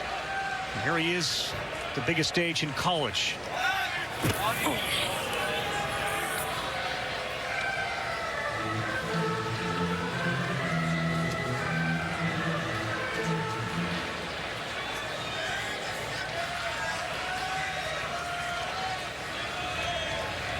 He was at Cal State Northridge when he transferred over here, hit really well for them, but he wanted to experience this bigger stage.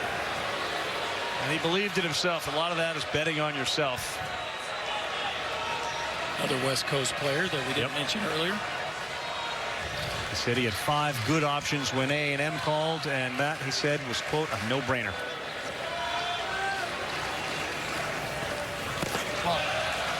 Three balls and a strike. You wonder what the impact of Sorrell at first has had on Beam. Starks going out there to slow the whole thing down a little bit for him.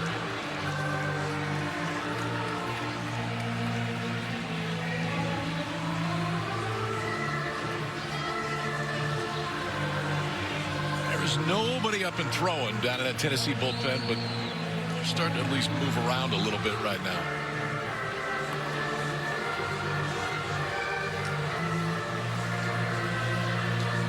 Caden Wilson, the freshman left-hander, was up and throwing last inning for Texas A&M. That's Aaron Combs down there in the Tennessee bullpen. And again, you know, Beam's stuff was so good early. You just had to figure, yeah, you had to figure there was going to be a little loss of adrenaline there at some point.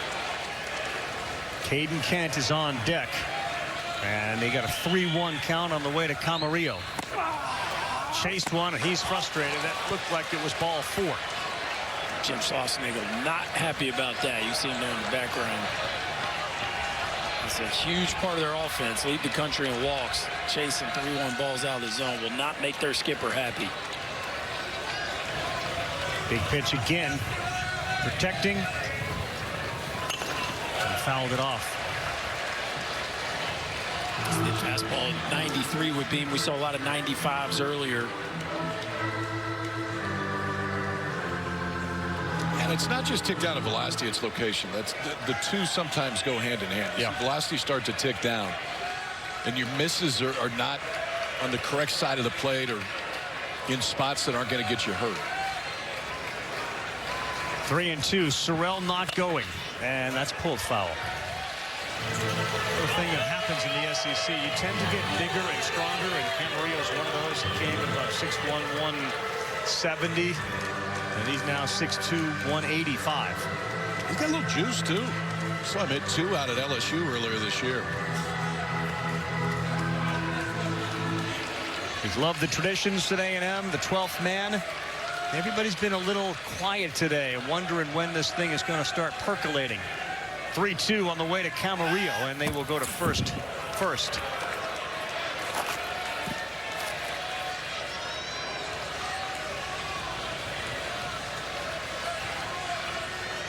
So Combs has now started to throw. With Volunteer Black. 3-2 to Camarillo. Nobody out. He sends another souvenir to the folks here. See the scene in the hotel lobby last night. A&M won, both in there, and they got all their arms around each other singing the fight song. You literally couldn't move through the lobby. It was not an easy route to get to the elevators when you got in. It was impossible. You couldn't get there. It was like a chain. And that's how they were sent off again today. Amazing, amazing support. 3-2, runner does go. That's ball 4. Ball 4. So they will have first and second, nobody out. Now Tony Vitello and his staff have to start to think about what to do, because guess who is coming up in this spot? Caden Kent.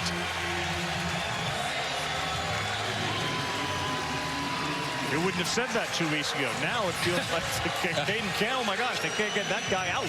Yeah, 2 weeks ago we might have seen a bunt here. And now I just don't think that we will.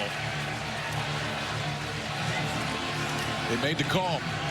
Made the call before it got to the white line right there. You guys touched on it. We're not through the third time of the order yet, but a 77 pitch outing with a whole bunch of strikeouts. And his last one, the 7th, came in the 3rd. Enter Mr. Combs. He's going to inherit 2 runners on, nobody out. A&M leads 1-0. Before he goes out, Beam will go out to greet him. College World Series Game 2 with A&M leading in the Game 1 zip, and the series 1-0 continues after this. Phenomenal major league player, played with a whole bunch of teams, and as good a hitter as you could find in his prime, and it is passed on. That gene is right there, and sort of that clutch component. Caden Kent 9 for 17 here in Omaha, and he is stepping to the plate, and he's going to face a new pitcher. Aaron Combs out of that ball bullpen. Low 3/4, he slings it a little bit. That's why the fastball up in the zone can be pretty good. Pretty low 90s, but there's really good ride on it from an arm slot. You don't always see really good ride on a fastball. That's why that strikeout number is so high. 58 strikeouts in 40 2/3 with a pretty nice slider back behind it. You don't have Montgomery. He's out. Laviolette, who homered, of course, has been dealing with a hamstring. There may not be a better guy for A&M, one they want up in this situation all of a sudden, than Caden Kent. Single today. He's got runners at first and second in a 1-0 game, and Combs ready for his first one. And that had some salt on it, 94 miles an hour. That's that one that just stays there. Cortez has a ton of run. It'll move off the plate for Combs.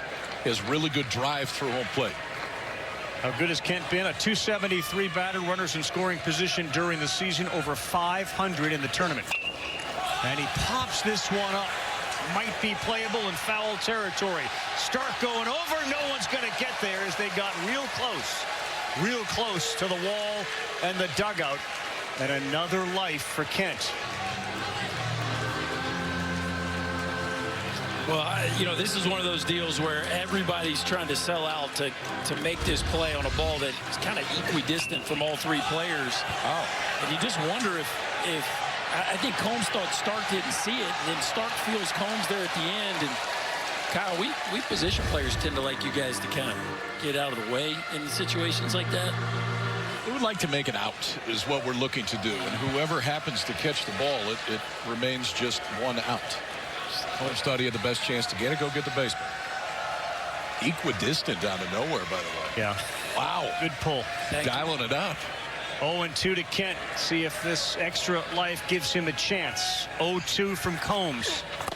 Got him. Good pitch, and a big pitch from Combs to get Kent.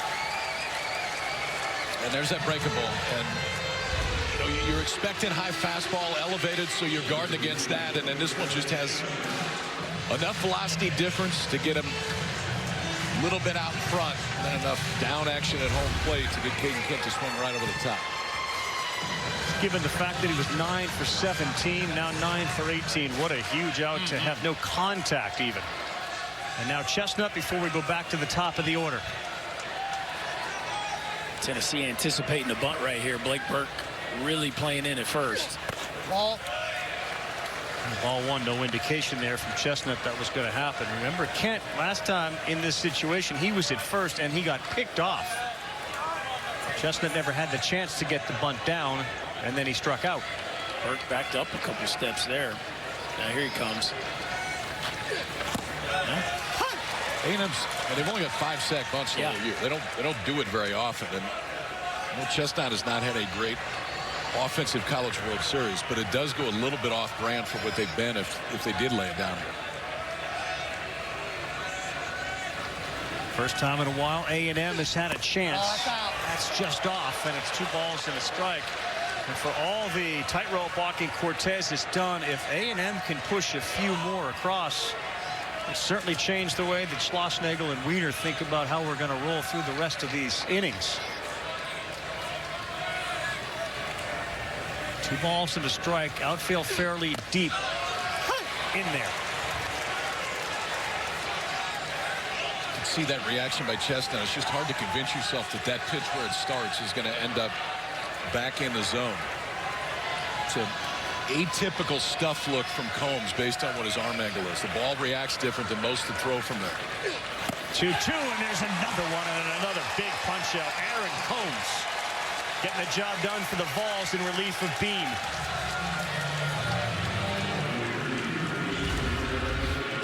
In a fastball that starts up in the zone and stays up in the zone, and a breaking ball that from that slot you think there's probably going to be a little bit more side to side, and at least visually it looks like there's more top to bottom than you would expect. 2 straight breaking balls for each of the strikeouts in this inning. Gavin Grahovac now up. He's the leadoff man. He led off the game last night with a homer. And he is landing that breaking pitch again. Well, we're seeing some pitchers making some pitches in this ball game. I mean, Aaron Combs comes into a first and second, nobody out, and you talk about just dialed.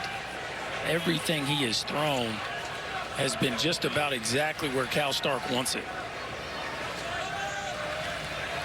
Sorrell leads off second. Oh, it's way outside. We go 1 ball, 1 strike. Hayden Sorrell's got good speed at second. Camarillo, the shortstop, also has got good speed at first base.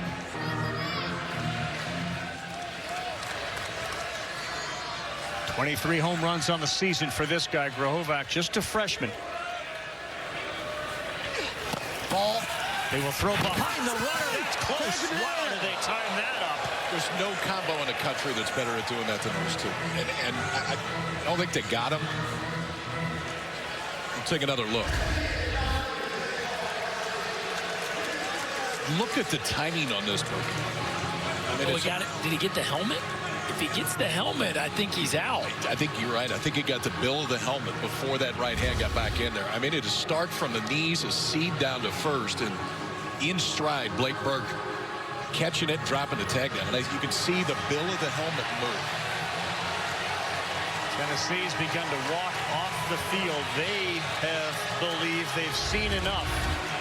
It's just remarkable. It reminds me of Molina and Pujols. The timing and their ability to do it, to get out of jams right there on the bill of the cap before the hands arrive.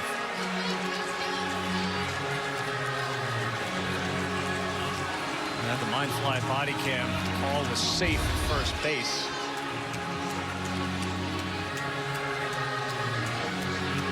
Imagine if they had Kent picked off and Camarillo picked off in a 1-0 game.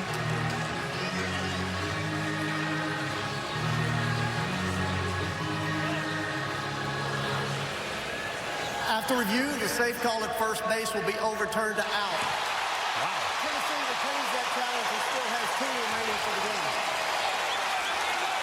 Drew Beam got credit for one, Cal Stark for another, and Blake Burke's been involved in both. Big, big play.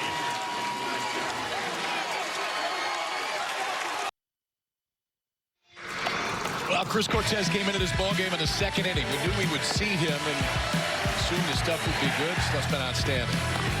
Plenty of swing and miss on the slider.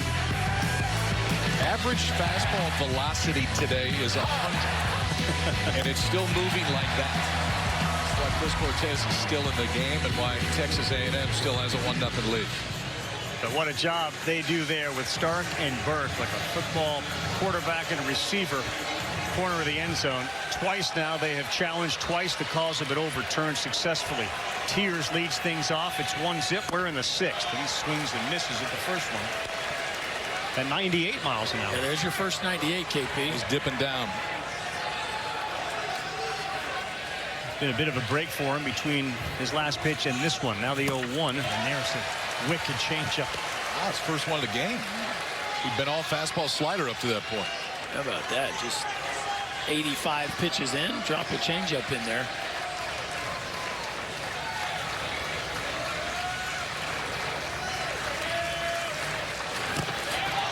He got him to swing and miss, and that's a foul ball. Foul ball. Foul ball. Foul ball. Oh, man. I don't know about that.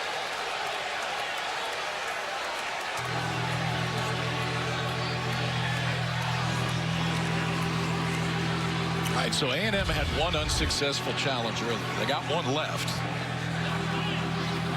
don't think that's a foul ball. That's not a foul ball. But do you burn it now? He almost looked like he was trying to convince him that maybe on the bounce somehow he hit it. But that wasn't a foul ball. And that ball did not get far enough away from Appel that Tiers was going to get to first base. So he now gets another chance. 0-2. Seen a couple of changeups, and he goes with a fastball, and he fouls that out of play. Back up to 100 miles an hour. Circle this one.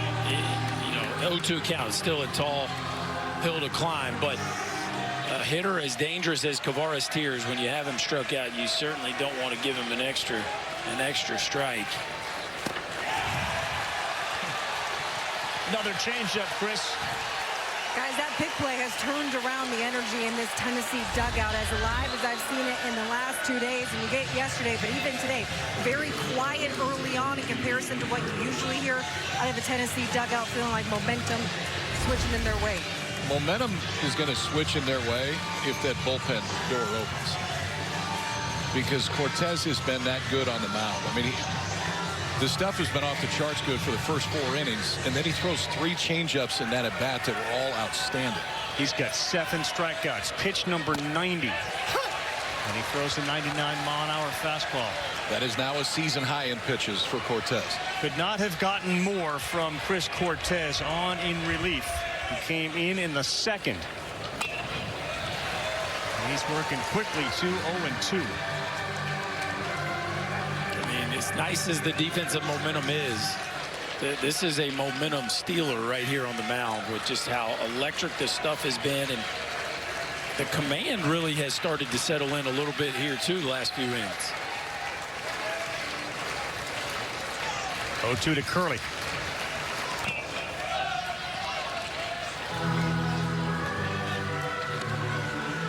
Well, so far I get it's 1-0, but you know, you thought about going into it with no Cedillo. A&M needed to get a lot of runs last night and not use this guy. They did it. They needed this guy to be great today, and so far he has been. Yeah, it's kind of gone on script to this point for Jim Schlossnagle. One swing can tie this game up.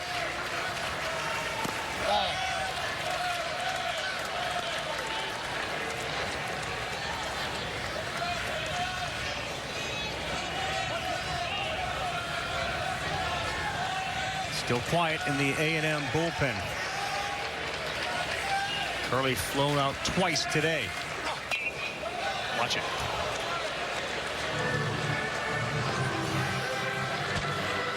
How many bullets does he have in that holster of his? 101 on his 94th pitch. And it's smoking out there. Like, the workload is one thing, but the conditions on top of it, and nothing about what he's doing out there looks like he's fatigued. He's flexing that right hand a lot. What is that? What's he doing there, Kyle? You see him on the mound. He's doing this with his hand. Did not see it. Hope he's not cramping. It makes sense on a day like this. Yeah, you're right. You're right, Rob. He is.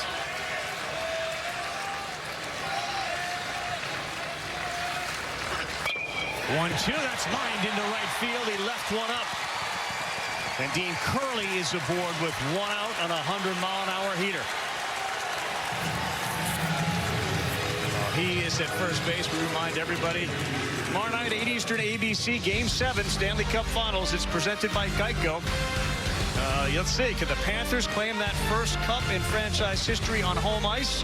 Or will the Oilers join the 42 Leafs as the only NHL teams to win the cup after going down 3-0?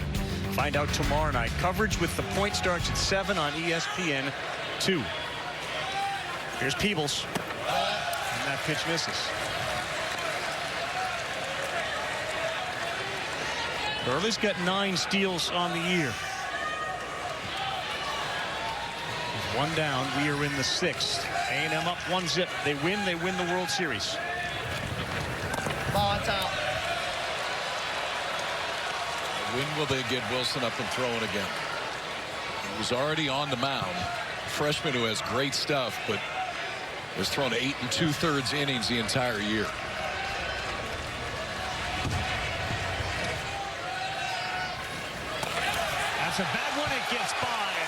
down to scoring position goes Dean Curley.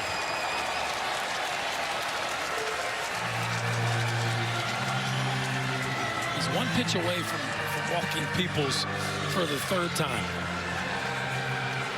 Pretty remarkable the way that he has not handled the bottom of the order, yet navigated the top and the middle.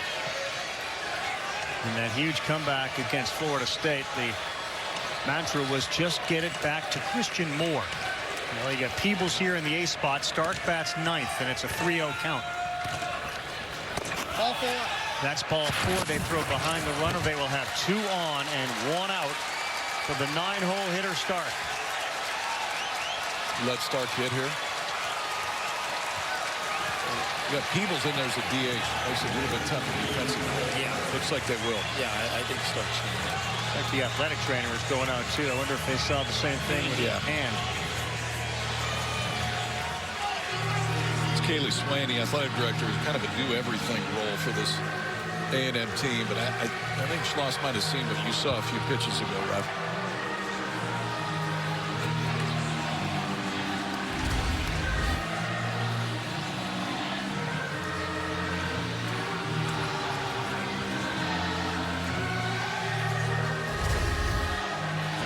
KP, you find yourself in that position on the mound? Is that it's usually like flexor stuff to where there's something not feeling quite right in your forearm, and that's going to be it for Cortez, who pretty outstanding day for Texas A&M, man.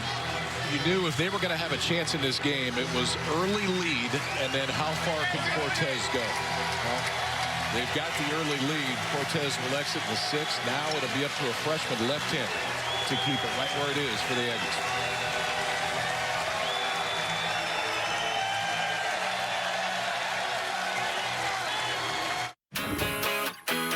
This is a hot flash. This is a hot flash. But this is a not flash. For moderate to severe vasomotor symptoms due to menopause, Veoza is the first and only prescription treatment that directly blocks the source of hot flashes and night sweats. With 100% hormone-free Veoza, you can have fewer hot flashes and more not flashes. Veoza reduces the number and severity of hot flashes day and night. Don't use Veoza if you have cirrhosis, severe kidney problems, kidney failure, or take CYP1A2 inhibitors. Increased liver blood test values may occur. Your doctor will check them before and during treatment. Most common side effects include stomach pain, diarrhea, difficulty sleeping, and back pain. Ask your doctor about hormone-free Veoza and enjoy more not flashes. You could save on Veoza. Visit saveonveoza.com to learn more. I'm just saying, it would be nice to find a pharmacy with a free prescription program. And a pharmacist who looks out for me. Yeah. Join the club. And I want to get hearing aids at the same place I get my glasses. Yeah, join the club. What? You know what'd be great? Apple pie? No, not having to wait around all the time. Join the club. Yeah, join the club, where you can pick up prescriptions without a lot of waiting around. A pie? All the pie. Join the club. Sam's Club. Well, no one said it was going to be easy, and it hasn't been today for either team as we welcome you back to the 2024 NCAA Men's College World Series presented by Capital One with Chris Budden, Kyle Peterson, Chris Berg. I'm Carl Ravitch. Cortez out of the game, went 4 1/3, struck out 7, walked 5, and you hope that movement with his hand doesn't indicate anything other than being tired and cramping. And here comes Caden Wilson. And what a spot. What a spot for the freshman. He's got really good stuff, man. I mean, it's a mid-90s fastball. He just hadn't been out there very much. And honestly, the times that he's been out there in SEC play, it hasn't been great. 5 appearances in SEC games this year. In 3 of them, he didn't get an out. The longest outing he's had the entire year is 2 innings. That was against Oregon. That guy was outstanding today. 4 1/3, struck out 7, has given him a chance. Now it's up to the freshman to keep it right there. Wilson from Cortez. He will start with Stark, who is the 9th batter in the order. Moore is on deck. They are a double play away from getting out of the inning as Wilson's first one is in there for a strike. 96 miles an hour out of the gate. Grahovac comes even with the bag at third. Everyone else is back. Curley is the runner at second base. Peebles at first. Ball.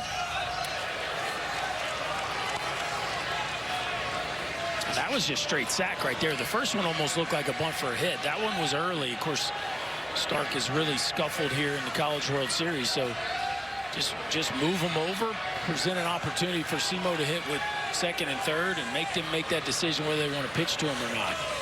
Ball, it's out. 2-1, you keep it on? I would say so. Maybe 3-1. You think differently?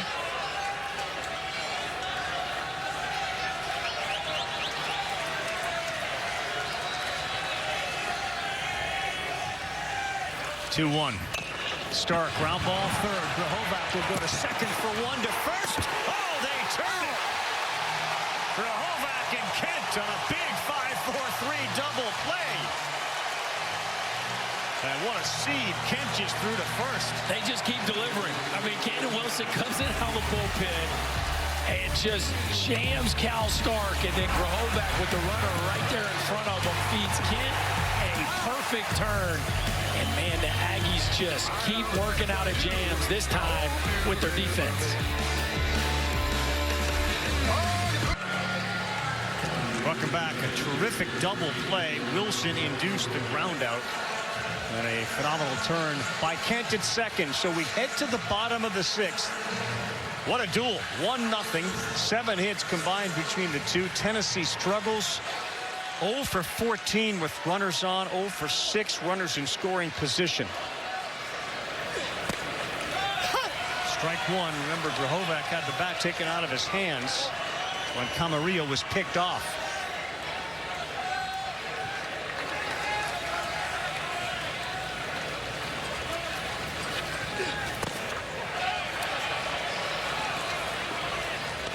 One ball, one strike. The bullpens, the arms today have been outstanding, and this is why you sign up, man. If they'll take you, this is why you go to these schools. Get to Omaha, get yourself right into the middle of the frying pan.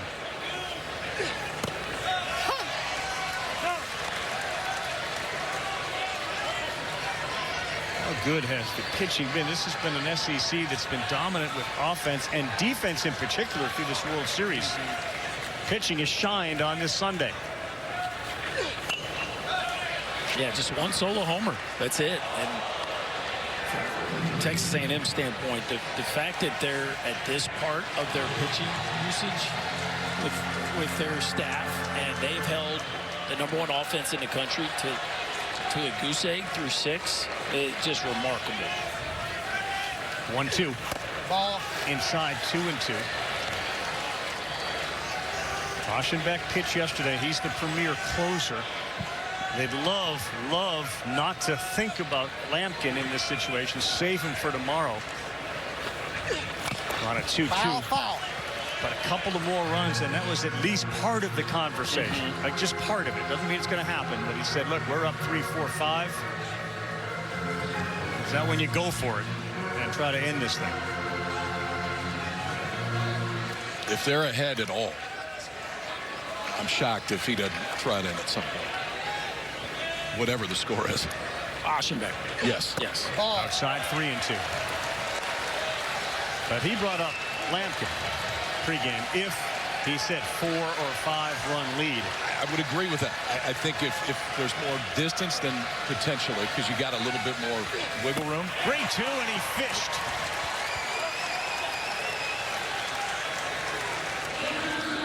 How about Coos?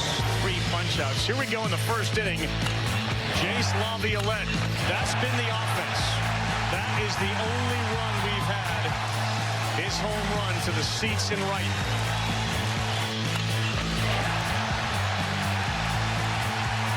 And it was a no doubt about it shot.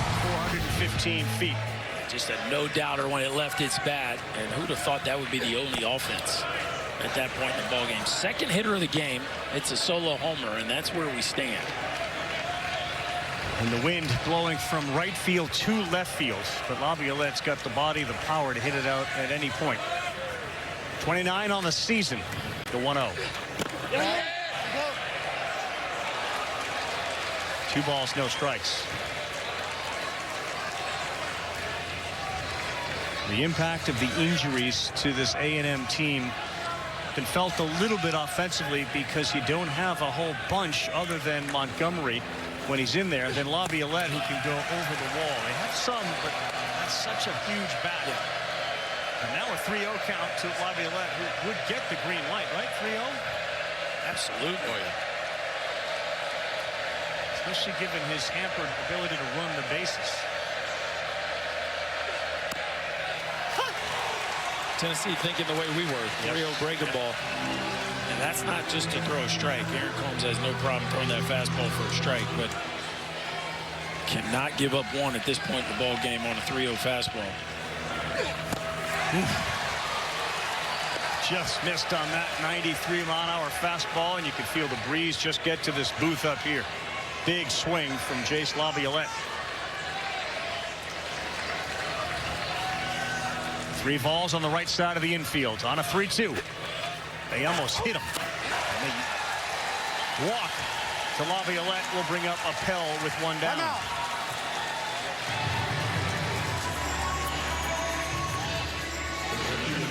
Jim Schlesinger paid this Tennessee pitching staff a really big compliment before coming into this series. He was talking about the variety that they have out of their bullpen, and it may not be overall like off the chart Cortez throw 100 stuff, but man, can they show you a bunch of different looks and pieces and parts, and it's why their pitching numbers have been about as good as anybody in the country this year. And the guy on the right's a big reason why. Frank Anderson is great with him. Jackson Appel next up. That ball is high. Just as one note, too, on that phenomenal play by Grohovac and Kent. That was the first ground ball double play that Starks hit into all season. Good pitch. 1 ball, 1 strike. It's pretty hard to believe. First one all year. He does it against a freshman, Wilson, thrown into the game. Grohovac, I love that. The concentration. Forget about the runner just coming right at him. Go to second, and Kent turned it. They've had 2 guys caught at first base. Beam picked off 1, and then we saw Stark and Burke get involved. Laviolette shouldn't be at all with a big lead, given his hamstring issue. Yeah, I'd say all the runners at first would be a little gun shy at this point of either getting a lead or getting an aggressive secondary. Part of the value that Cal Stark brings. He just scares you about getting too aggressive off first base. 1-2. Appel very late on that last breaking pitch, but this one is into right field. That's going to get down, and Laviolette will put the brakes right there.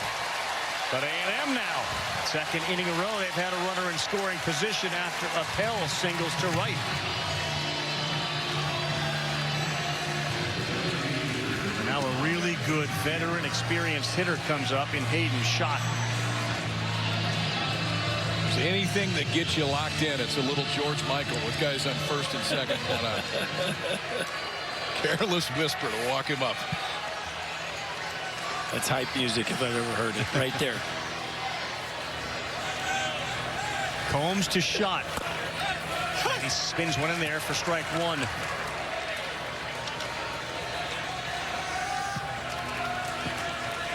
Single and a double last night for Schott. A .332 batting average on the season, 8 home runs. And again, Laviolette doesn't have a ton of speed out there at second base.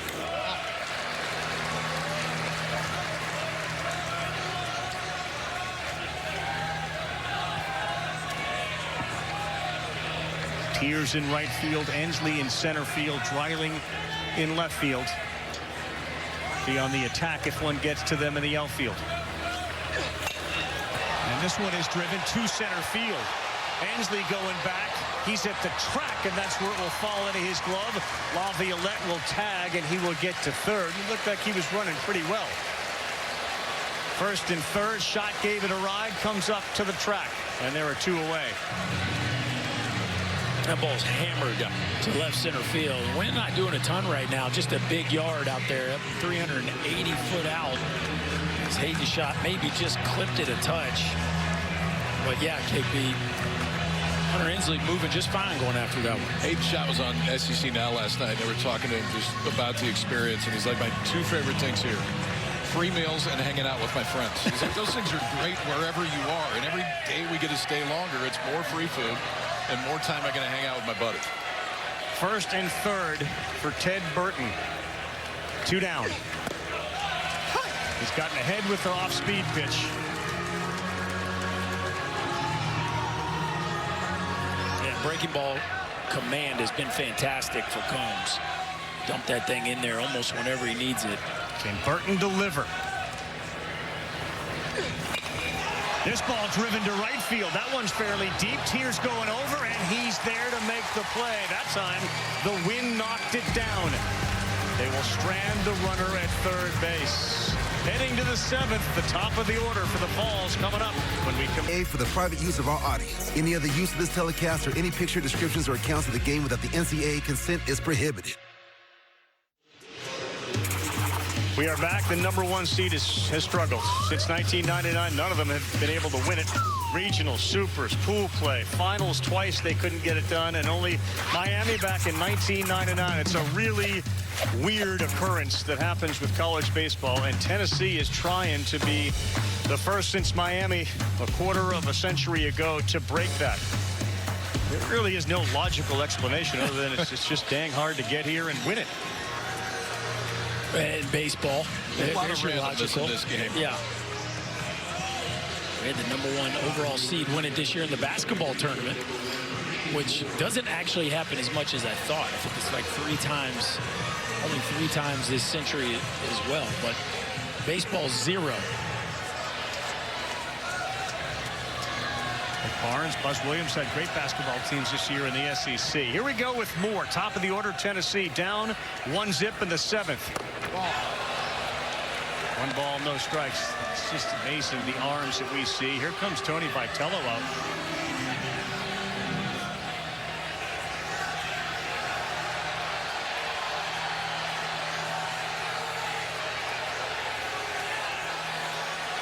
Wants to check it. Did it hit him? See if it hit him. The ruling on the field is that there was no hit by pitch. Tennessee wants to challenge that ruling. The previous play is under review. Wouldn't you go totally off Christian Moore on this one? Did he say that it did? I don't didn't see think so. That's not even close. That is really odd.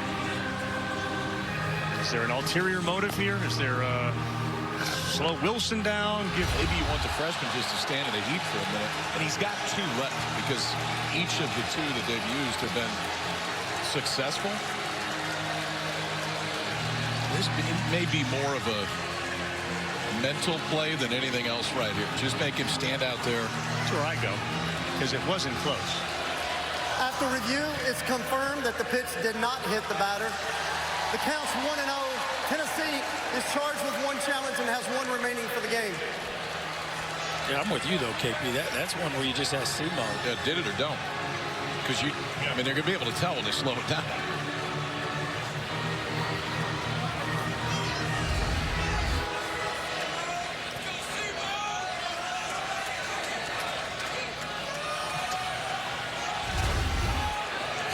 He said, "You're sure?" So he must have said no.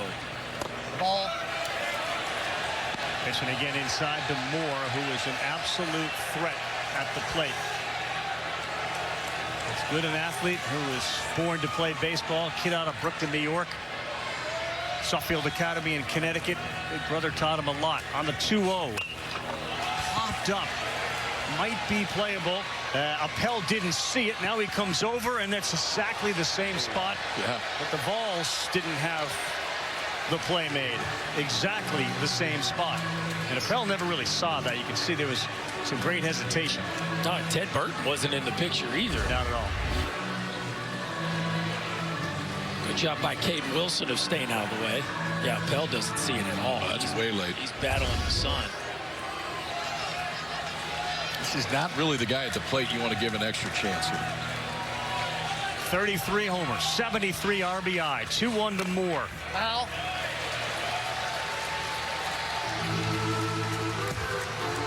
there's your answer to the question about Evan Oschenbeck. He of the 154 ERA, stopper of the year credentials, pitched last night.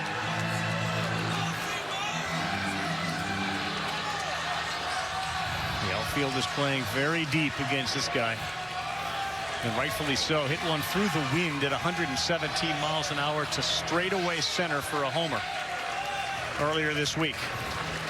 2-2. Freshman delivers. Challenged him at 97. He fouls it back. This left-handed arm threw 8 2/3 innings this year. He came in and gets him out of a huge jam and just pumped 97. Oschenbeck threw 46 pitches last night. 34 was for strikes. 2-2 to Moore. Ball. Trying to bend one in. It's 3 balls, 2 strikes. Moore led this game off with a single and then stole. He was at second base and was stranded there. A one-on-one battle between hitter and pitcher. And he lost him. Leadoff walk, pumping his fist and getting the dugout into it is Christian Moore. Well, it just feels like this is the inning for Tennessee. Oschenbeck now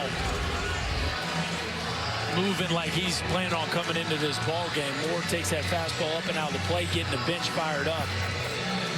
You got a couple more cracks at this top of the order, probably, if you're Tennessee. And the way this game feels, this one feels like they got to cash in. Another leadoff runner on.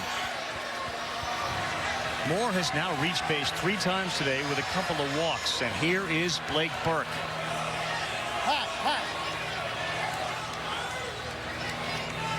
Beach ball. We got a beach ball in center field. All right, we're getting late here. Let's beach ball time's over.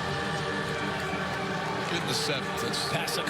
Yeah, you kind of do beach ball 5 or 6. Okay. Okay. Now we're getting to the point to just keep it in your pocket. If we got a game tomorrow, you can go at it again early.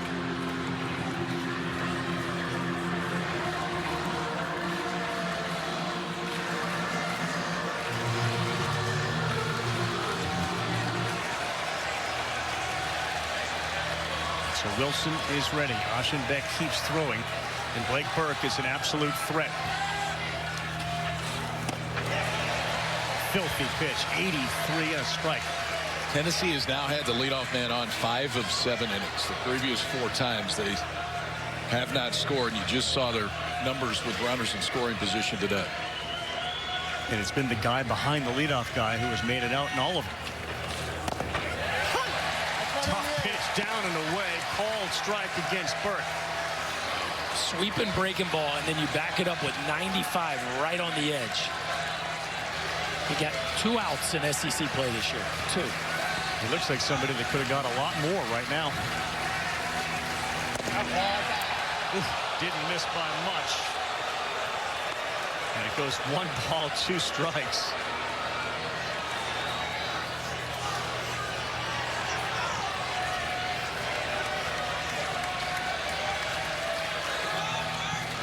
The Falls looking for that one big bolt.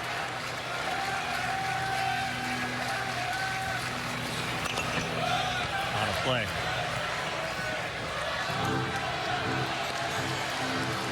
How would you describe Blake Burke's offensive changes from the first 2 years to now? I think swings like you just saw right there, just the ability to kind of defend the strike zone, and he's developed a 2-strike approach that has really evolved from his first 2 years on campus. I think everything early was his A+ swing. Everything early was the intent to hit, tape measure home run. And this year it's been so much more to the backside of the field and much more of cutting down on his swing with 2 strikes. 20 more doubles this year than the last 2 years combined. Excuse me. The 1-2 pitch is on the way to Burke.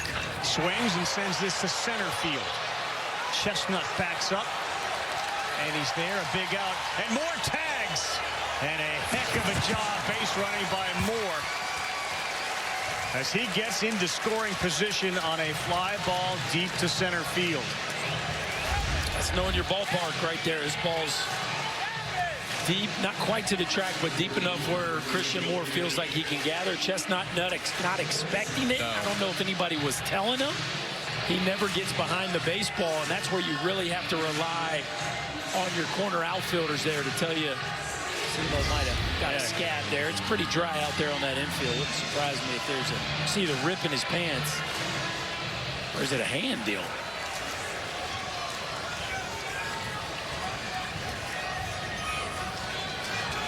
I have to take another look. He was grabbing with his right hand at the right hamstring, but clearly looking at that hand as he slid into second base. Is that a communication thing with Chestnut as he continues to talk to the athlete? Because your corner outfielders have to be telling you, and you'd love your infielder to be screaming it too, your cutoff guy, but he clearly had no idea. I mean, it's his job to catch the ball. Somebody else has got to be telling him that they're tagging, because that's a non-traditional tag play. Fair. But just assume that he might tag. I mean, there's no reason to catch it and not be in a position where you can make a throw. It didn't look like he was hurt at first.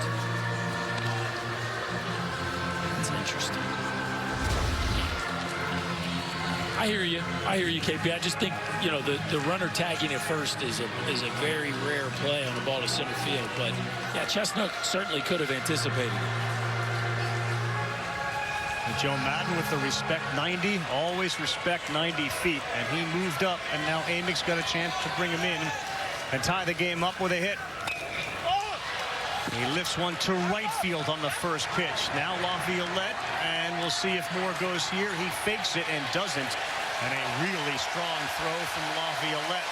A big out for Amick, who's 0 for 4 today.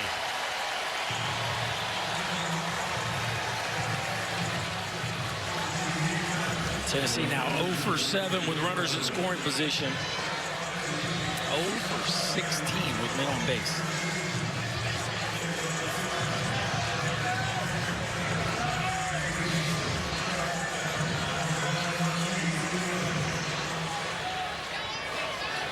It's up to Dylan Dreiling now here in the 7th with 2 down. The freshman keeps throwing. Ostenbeck still warming. Starts him off with a breaking pitch to get ahead 0-1. This kid looks like he started on Friday night the whole year in the SEC.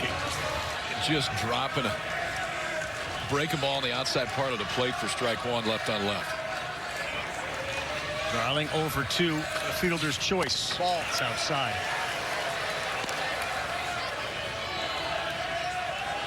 Against this offense, it feels almost impossible to have as many leadoff men aboard in an inning and runners in scoring position and continue to have a 0 on the board.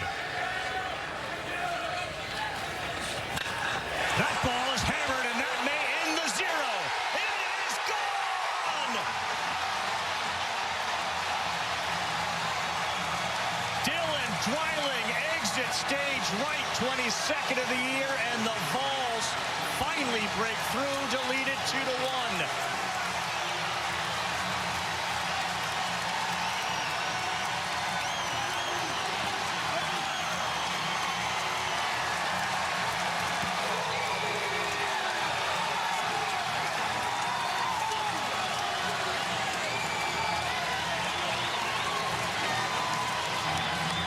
It was a fastball that came in at 94 and went out at $105.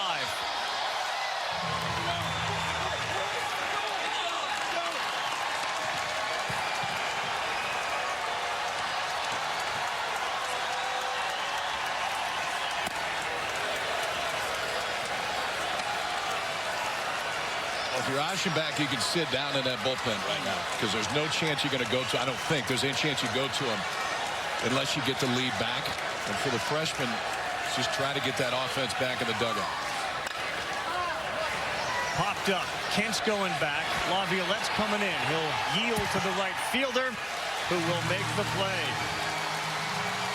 Didn't it feel like a matter of time? I mean, they were knocking at the door. It took a while, but leave it up to Mr. Dreiling, the man who has been so clutch. The walk-off base hit to beat Florida State earlier comes up with the biggest swing of the day. This Tennessee offense needed something to get them going. Their left fielder delivers. The Vols take a 1-run lead.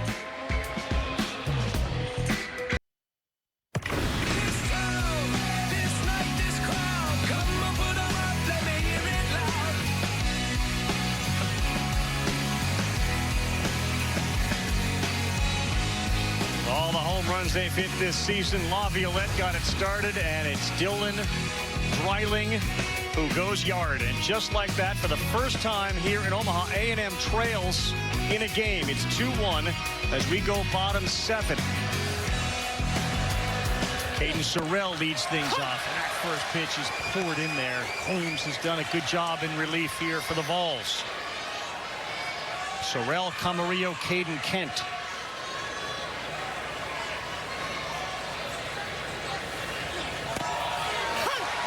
Pitching today has been tremendous, just with the array of pitches. Fastball, breaking ball, change-ups. Guys with limited experience.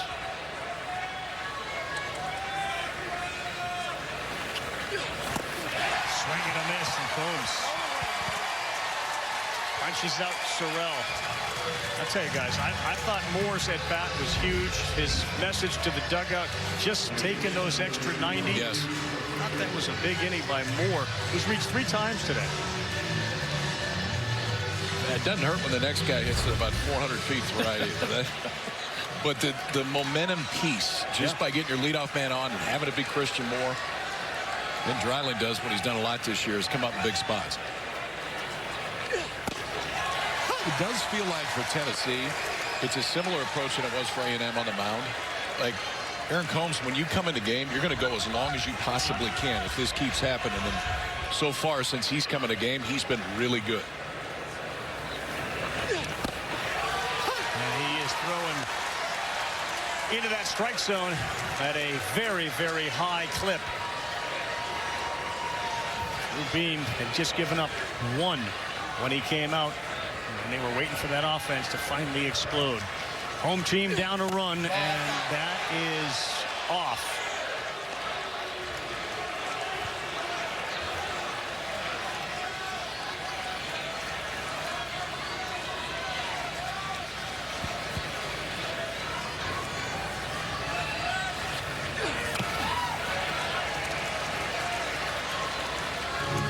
And Cal Stark fired up behind the plate. Sure did.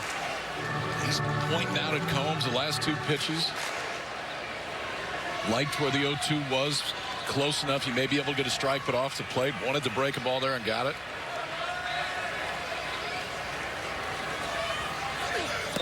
One, two. He got another strikeout.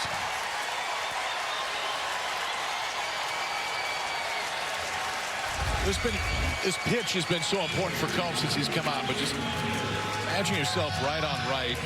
You got a guy that's throwing from a low 3/4, almost sidearm slot, and then the action is that when it gets to home plate. It's why the outcome is that a fair amount too. Not easy to hold up, not easy to drive the other way. Now back-to-back strikeouts in the 7th for Combs. He pitched against Kentucky back in April. He helped him get a series win over the Cats. As Kent swings and misses. Christian Moore was asked after the game to describe Combs. He used 3 words: unhittable, disgusting, and gross. It's a good combo. Yep, Kent puts this one up to left. Dreiling. He's there. Those are good things, by the way, for a pitcher. Unhittable, disgusting, and gross. We're through 7. It's 2-1 Vols. Welcome back. Tony Vitello grew up. He was born with the coaching gene. His dad, Greg, a longtime successful coach at DeSmet High School in St. Louis, won state championships in soccer and baseball. And Tony told me, I always just wanted to build a program like he did. It wasn't just about the championships, but seeing the way that the community had followed around him. And here he is watching his son today. And when you look at the crowd, Tony feels like I have actually done that. You look at how Big Orange Country has come to Hoover and come to Omaha, and talking with guys that grew up in this state like Ensley and Beam. So when I grew up, we watched basketball and football. Baseball wasn't the thing when we were growing up. And Coach Vitello and this staff have really built that. Yeah, it's a great story. It's a wonderful relationship.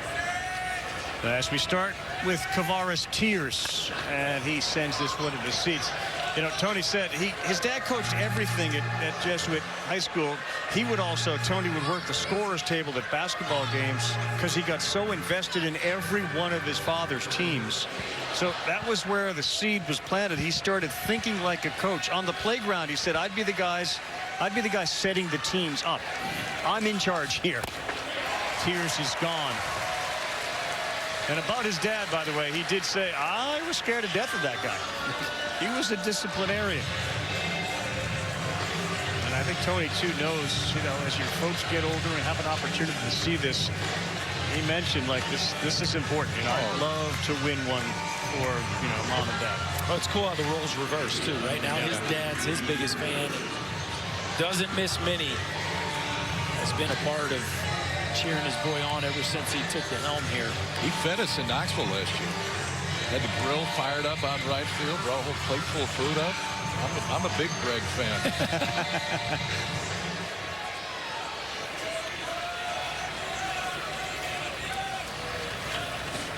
Ball.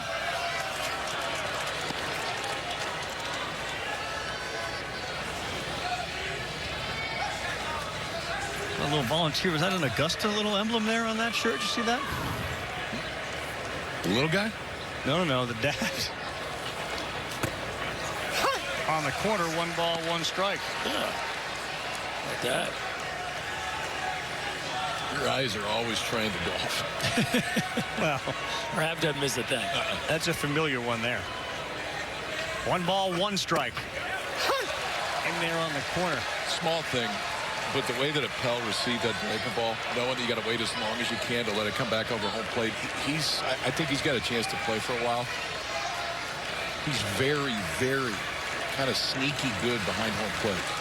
Yeah, he'd like to play for a while because being a Penn guy with a finance degree, kind of jokingly said, so are you going to manage money? Like, what are you going to do with it? And then he kind of pressed pause and said, well, once I'm done with baseball. Like, not here, when I'm done playing this sport. He's going to be a good draft this year. 2-2. Curley hit that one on a line, and that one is into left field. Dean Curley's had a couple of hits here his last 2 times up. Freshman on a big stage delivers. They threw behind him, and he got back in time.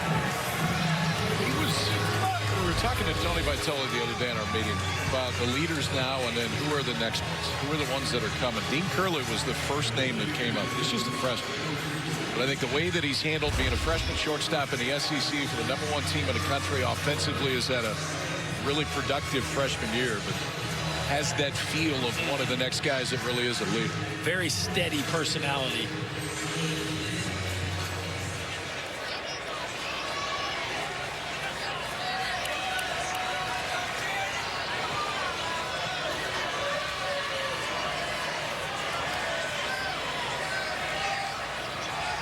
Here's Peebles. Wilson misses down. 2-1 in favor of the Vols, thanks to a drilling 2-run shot in the top of the 7th inning. They had more opportunities you can imagine and couldn't deliver, and finally a big 2-run home run. And now Peebles will try to add to that. I hadn't seen many of those today. 3 walks and 3 at-bats for Cannon Peebles. There's a strike right down Broadway. I give Curley and Peebles a lot of credit. 5 times on base between the 7 and 8 hole hitters at the bottom of this Tennessee order. Big disciplined hitter, numbers say. He doesn't chase very often. Especially a slider, and a lefty will try to do that to a righty. 13% chase rate on that pitch. The average is about 25%. You got the ability to hit it hard too. A couple of homers on a 2-1. It's in there. 2 balls, 2 strikes. Over the course of the year for Peebles, 30 walks, 31 strikeouts. Hard to do.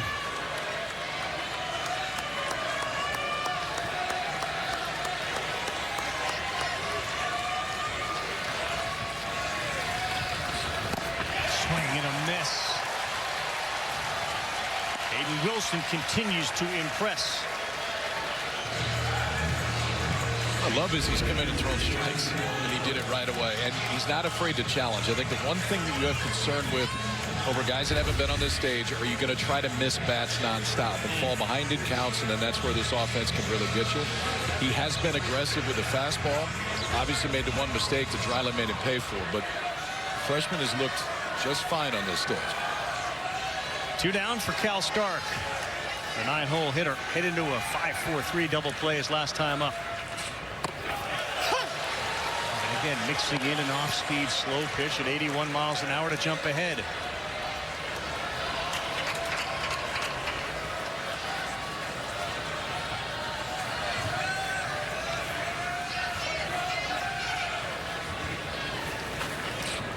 Ball. Just down. Real hot, humid day, too, down there. About 89 degrees. Tomorrow expected triple-digit temperatures. Game 3, if there is one, will be tomorrow night at 7 Eastern time on ESPN.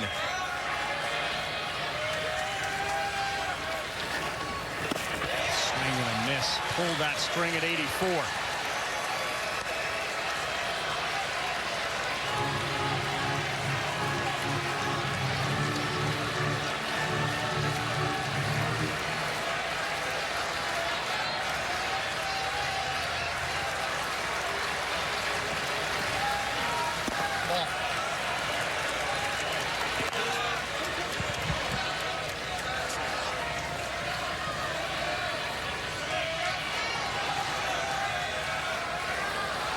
Looking ahead for A&M, scheduled up the 9-hitter Chestnut, and back to the top of the order.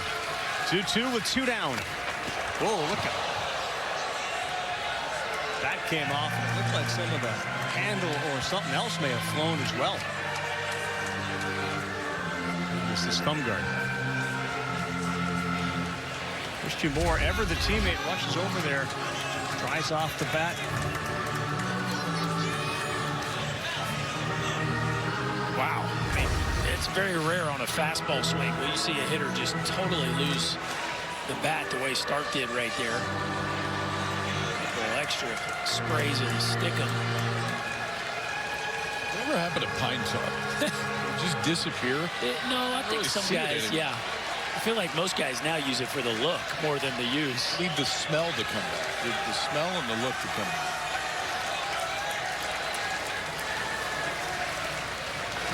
2-2 to start. Curley off of first. 2 down, top 8. That ball is driven to left field.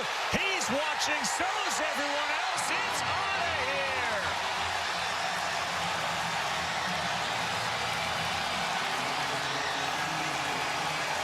Cal Stark, the 9-hole hitter, the catcher, hits his 11th and opens it up for the Vols. His first hit here in Omaha. 4-1 Tennessee.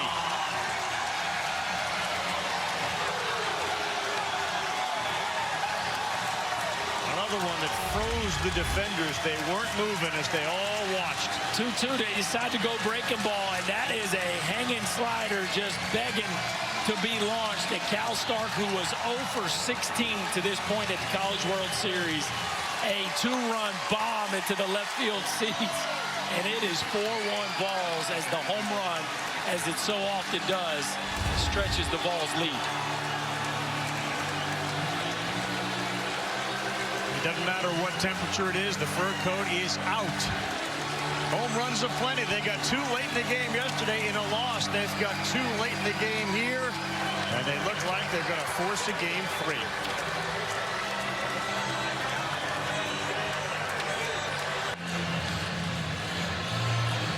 And the boys have the fur coat. The moms need some as well, along with the mommy hat. Here's the backstory to this. This fur coat that's up in the stands with the moms is Dylan Dreiling's grandmother. She gave it and she said, listen, you guys need one too. Pass it around. Cal Stark's mom is actually the one that brings it to each of the games. The one sticking point, though, was, you know, the boys, they don't ever have theirs dry cleaned in 4 years. Grandma wanted hers back. Condition needs to be washed by the time at the end of the season. Yeah, but it hasn't yet. I mean, they don't wash it either. It will be dry cleaned. They promised that. And you can avoid all the yuck factor of it because it comes with the homer. And you kidding me? This has been a park that you said, Kyle, plays very fair. How about the home runs that we've had here? 35, matching the number we had last year. And it looks like, not for sure, but it looks like we'll see another game tomorrow night. Still, though, the home team's going to have a couple of chances. They trail only by 3. Brock Perrier, he's going to throw from down under just like his dad did. Arizona State years ago. On for the 24th appearance. Different look for Christian Moore right here.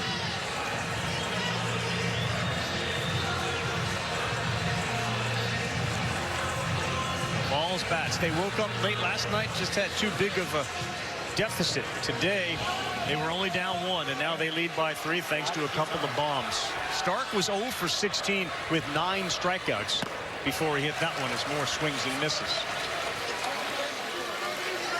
The Vol team that scores more than half their runs via the homer.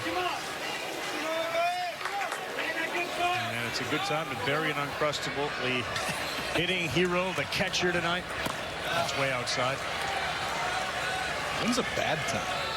Is there a bad time to bury? I mean, I know you're not a huge Uncrustable fan, but I'd say the majority of people would go Uncrustable at any time of the day, night, early morning. Post-homer, all that. For sure, post-homer. Uncrustable. Bless you.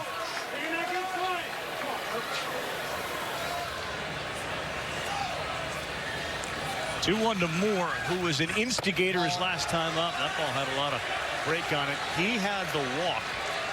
And then he, remember, took second on the fly ball to center field. And that brought up Dylan Dreiling with 2 outs. And big fly to right to give them the lead. 3-1. Good pitch to hit from Moore. He sends this one to the seats and right.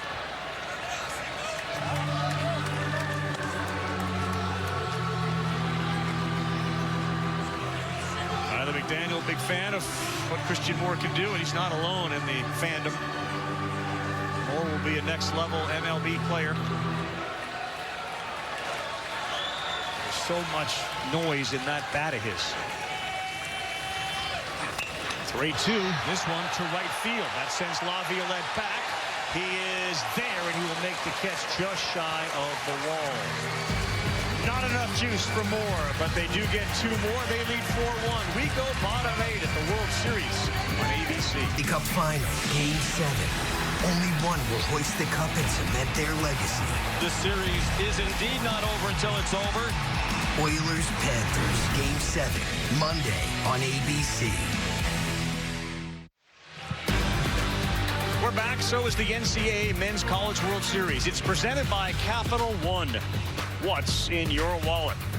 Phenomenal game between these 2 SEC superpowers. We had 4 of those teams here when we got to Omaha. Now we got 2, and we may be looking at a winner-take-all Game 3. Hank Bard's going to be the pinch hitter here for A&M to get things started. They trail by 3. The late homers from the Vols the last couple of days.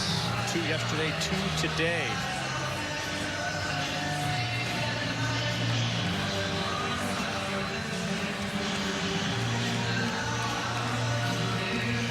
Senior out of Parker, Colorado. Bard will lead things off for A&M. He will bat for Chestnut in the 9 spot.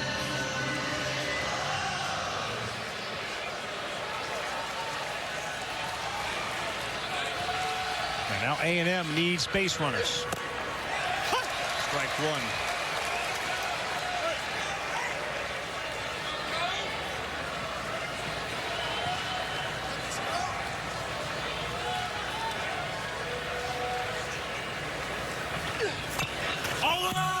Ground ball to second, charged by Moore. He will go underhand with the glove. It's a thing in this game. That's the second time we've seen it. Bard retired. Caden Kent's was a little more clutch, a little more dramatic at the time, but very similar play by both second basemen in this game.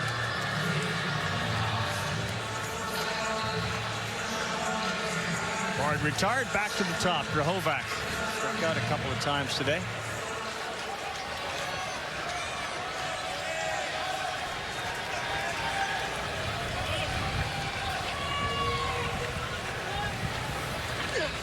If it does go to a game 3, you got a couple of lefties to start who have both been really, really good. Lampkin and Segrist for Tennessee. Yeah, I think both coaching staffs will feel pretty good about the guy they're sending to the bump tomorrow if that plays out. Justin Lampkin has 2 starts here. He didn't give up a run. 8 innings. Xander Seacrest probably been Tennessee's best starter if you look at the balance of the entire season. That's a good pitch. You can hear the grunt, too. We go 1-2. Now, Lampkin pitched Wednesday, and he also pitched Saturday. Both of those games were against the Gators. 8 innings, 1 hit, no runs allowed by Lampkin. 1-2. That ball was up in the zone. This one will send Tears back, and he's under it to make the play.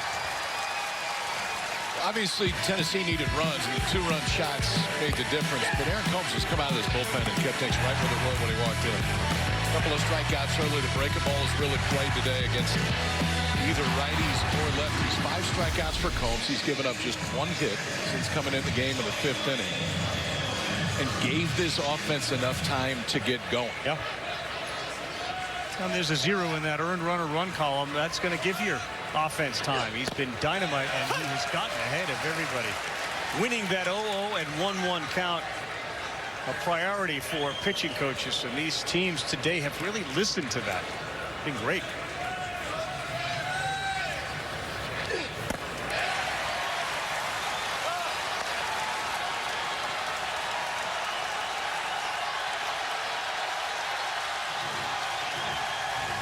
Rocky Top rises. Laviolette will take a quick timeout. This town, by the way, is going to be hopping tomorrow night as we have a game 3. How are they going to be tonight? They will not be muted. We've got a full Sunday night in the great city of Omaha, Nebraska. Doors open.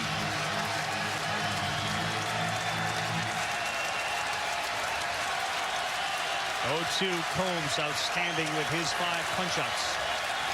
Got 2 down here in the bottom of the 8th. He misses there, high and away.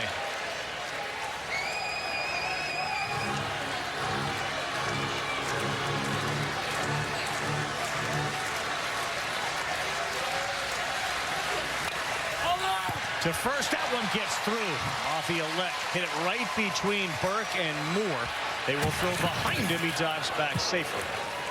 Good sign, though, for A&M. Laviolette now with a couple of hits, and he has reached all 4 times today. Yeah, it really is.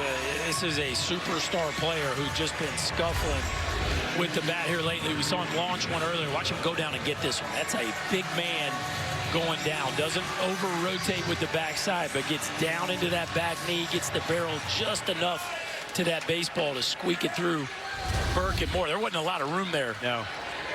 To navigate between those two, and Laviolette's able to do it as he's had a really nice day. He's also moving pretty well. He is. I mean, that was a hard turn on first base right there, and you go back 5 days, I didn't think he would be moving that way at all. Yeah, I thought the tell was when he tagged up and went from 2nd to 3rd. He ran real well there. But a couple of nights ago, he had a cringe look on his face, tagging up from 3rd base, and couldn't catch a ball in right field that required him to move.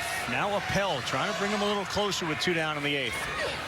Ball 1.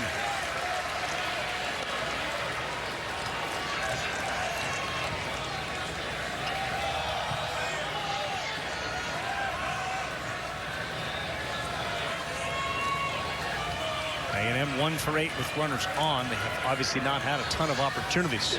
That one was called a ball.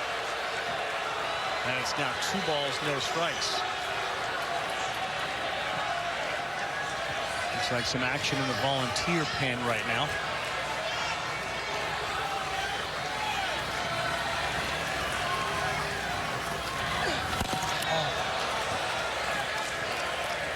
Three balls, no strikes.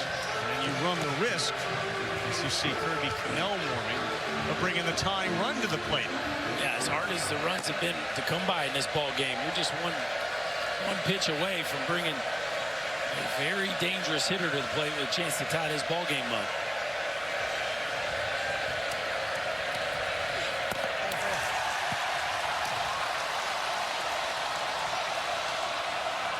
Who will face Hayden Schott?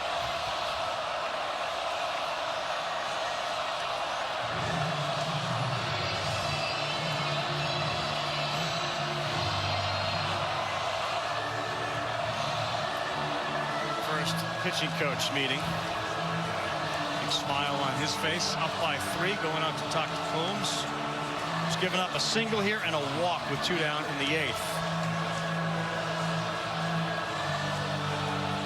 It's a heavy workload for Combs. I mean, this is a guy that hasn't had a ton of outings where he's gone this deep into the ballgame. 3 1/3 earlier in the College World Series, so no stranger to being out here at this point in the ballgame. By the same token, 58 pitches, starting to get there to the back end of what he's stretched out to do.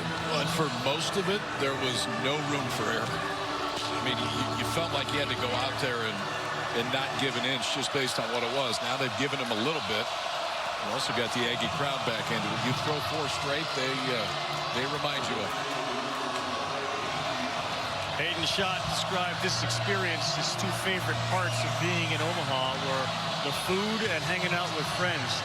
That could all change about what moves to the top of the list with his favorite memory of Omaha with 1 big swing. He is the tying run with 2 down in the 8th. Called strike 1. There is no ball 5.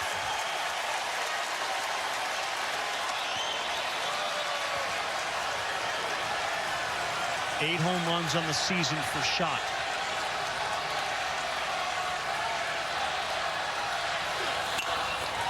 And he popped it up. Left field. Dreiling. Making sure his center fielder Ensley stays where he was. That's a souvenir for the fans in left. They strand 2. They stick with Combs, and he gets it done.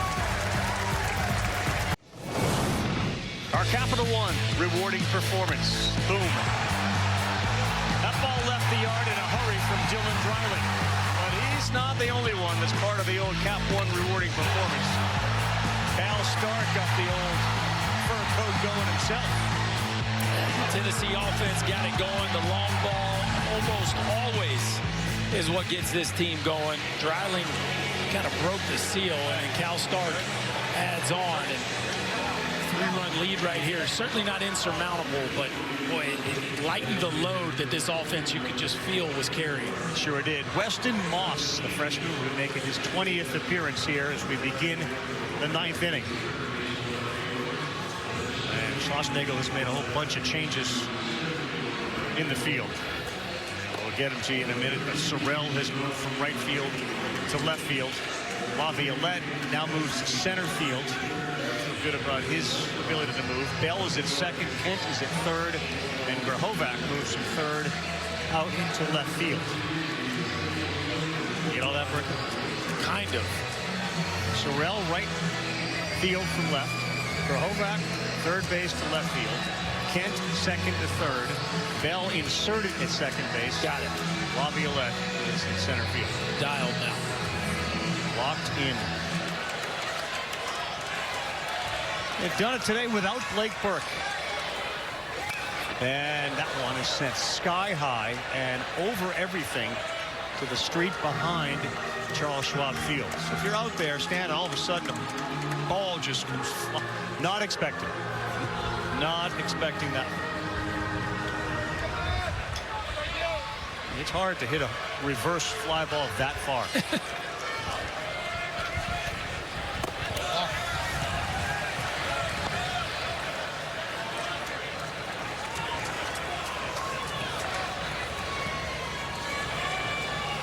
Fastball will go 92 to 95, and he can mix in a changeup as well, which we just saw right there.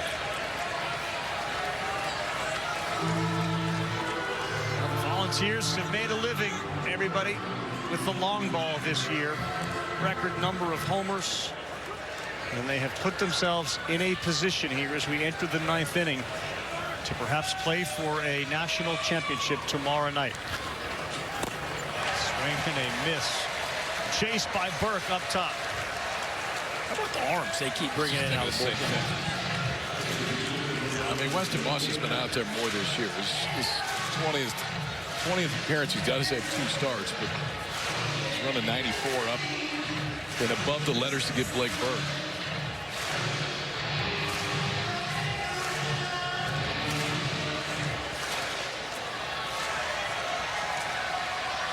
In the same way Laviolette has gotten going for A&M, Tennessee would benefit from seeing Amick get going. 0 for 4 today with 3 strikeouts. Struck out a couple of times in the first game of this finals. Then he walked and got a late hit. This is a big bat in this spot. And fouls one back. Yeah, it's pretty obvious he's not seeing the ball well. First couple bats especially. And then that third at bat was the check swing. So, I mean, all intents and purposes, he basically struck out looking his first 3 at bats. And this is a guy that swings from a swing percentage standpoint as much as anybody. You know he's not seeing it well if he's not pulling the trigger. Wow. 1-2, that hurt.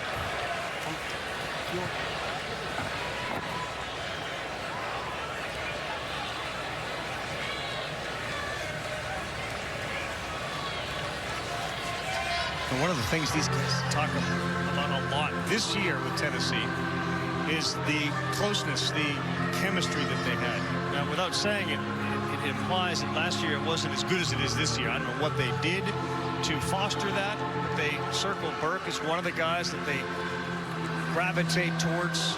There's certainly a whole bunch, and you can see the way Moore handles himself with regards to the rest of the team. I think that's a big part of it. Last year, Burke and Moore were sophomores trying to find their footing as leaders, and this year, another year more experienced. They've really grown into that role. And it's always nice when your best 2 players also raise their hand to lead, and I think that's exactly what's happened with this club.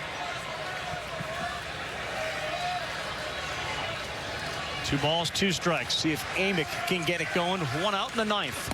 Ball. 95, and he overthrew that one. Now we're full 3 balls, 2 strikes. Possibility for a rare double-double here in Omaha. You had the 2 days off, very rare, and then maybe a game 3. On the ground to second. Bell over there. Makes it look easy there at 2 down.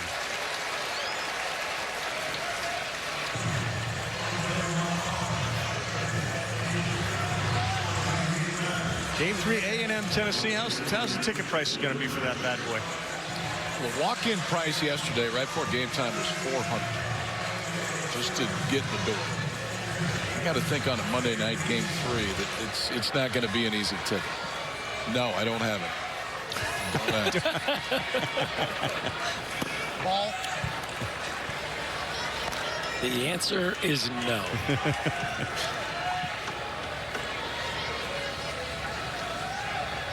Dreiling has been as clutch as anybody on this team here in Omaha. And he looks at 1 down, 2 balls, no strikes.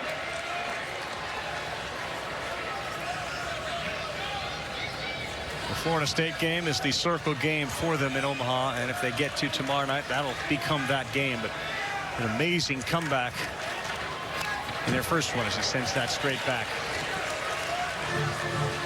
There wasn't a lot of panic either when you talk to the players before the game. Vitello about being down 1-0 going up against A&M in this game. Again, they had not lost 2 in a row since March. Yeah, I think this team liked their spot. Now, the Aggies had different things in mind. I mean, the pitching performance from Texas A&M for the vast majority of this ball game was absolutely incredible. But I think it sets up tomorrow. If the Aggies don't make a rally here, it sets up tomorrow to be another kind of pitching duel. 3-1 pitch. Dreiling rips that one-on-one hop. It's fielded over there cleanly, and that will do it. We're going bottom 9 here in Omaha. Game 2 of the College World Series Finals. Tennessee wins. We'll see you tomorrow night. A&M pulls a comeback, and it's over. Sunday here on ABC. Laviolette got it going for the Aggies. A blast-off, and they held that 1-0 lead to the 7th. Dreiling a 2-run shot. Stark a 2-run shot. The Vols' road to Omaha has been paved by homers, and they left the yard twice today. You saw the trophy. If necessary, back on ESPN tomorrow night at 7 o'clock Eastern time for what should be a dandy between these two SEC powers. It has been an SEC world that we have lived in. LSU, Ole Miss, Mississippi State, Vanderbilt. Last 4 champions here. We'll have another SEC title when this one ends. And the whole win game 1 thing goes out the window when you get to a game 3. We certainly appear 3 outs away from getting to a game 3.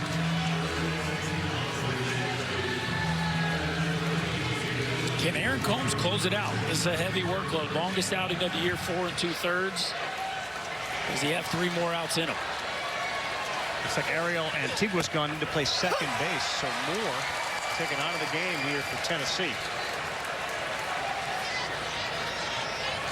And there he is. 0-1. It'll be Burton, Sorrell, Camarillo.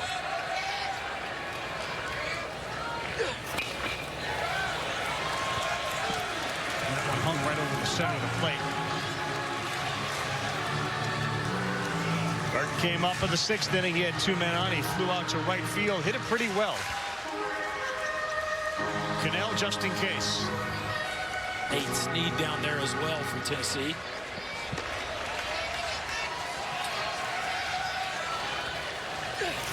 Oh, 2. That one is in the hole. Leadoff man aboard. Bottom of the 9th for Ted Burton. Well, it all starts with a leadoff knock. Now, if you have Kirby Connell ready, it's maybe when Tennessee goes down to that bullpen breaking ball that is elevated and out enough, Ted Burton can get the barrel to it. He's hit some balls hard. Hadn't had a lot of return for it in this College World Series, but that time gets a leadoff man on, and we'll see that man trot in just a minute. Payday combo, Raleigh Fingers, Goose Gossage.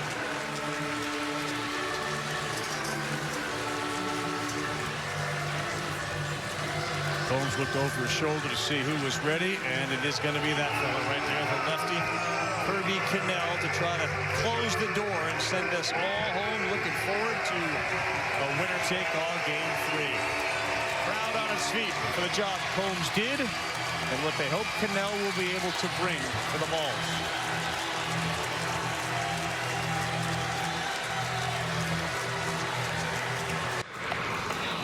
Well, the day has ended for Aaron Combs, but he was outstanding. He came out of the bullpen in the 5th inning with a little bit of traffic. And threw a ton of strikes, but also got a ton of swing and miss. I don't. Ideally, if you're Tennessee, when Combs comes in the 5th, you're thinking, all right, can he get us to the 9th? I don't know if that's exactly what you expect to happen. But it's exactly what did happen. He walked 2, he gave up 3 hits, 5 strikeouts. When he came in, the Vols trailed it by 1. Now that he departs, they have a 3-run lead and go to a left-hander that has been in his uniform on the mound for Tennessee more than anybody else in the history of the program. Kirby Connell on for the 35th time this year. 2 out of the 3 hitters that are due up next for Texas A&M from the left side. So we'll see if Connell's in there just to go after Caden Sorrell, or if he stays in with Caden Kent due up 3rd now in this inning. Snead is throwing, and he's throwing fairly hard in that bullpen for them. Sorrell and then Camarillo and Kent. 5th appearance, so he's been in every game. He's got a 1.69 ERA here. In 5 1/3, he's given up 6 hits, just 1 run, 5 strikeouts, and a walk. And again, these two teams met only 1 time. Play a regular season series. There's not, for all that you see each other in the SEC, a ton of familiarity between them. Caden Sorrell 1 for 3. That single came in the 5th. They trail by 3 here in the bottom of the 9th with nobody out. A good start for Cannell.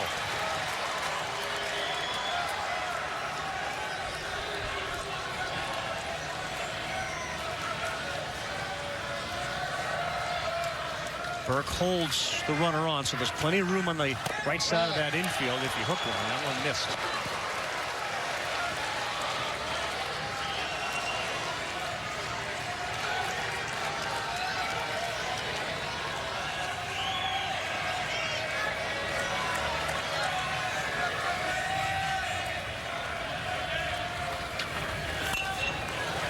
foul. That's the right approach right there against the fastball of Connell. It's a heavy off-speed usage, especially left on left. You see Sorrell really let that ball get deep and kind of just fought it off to the backside. Connell wants to get you fishing at that breaking ball. Sorrell came in. He was hitting 300. Just a freshman. The left fielder had a good night last night. He's got 1 hit today and 3 plate appearances. Another throw behind at first.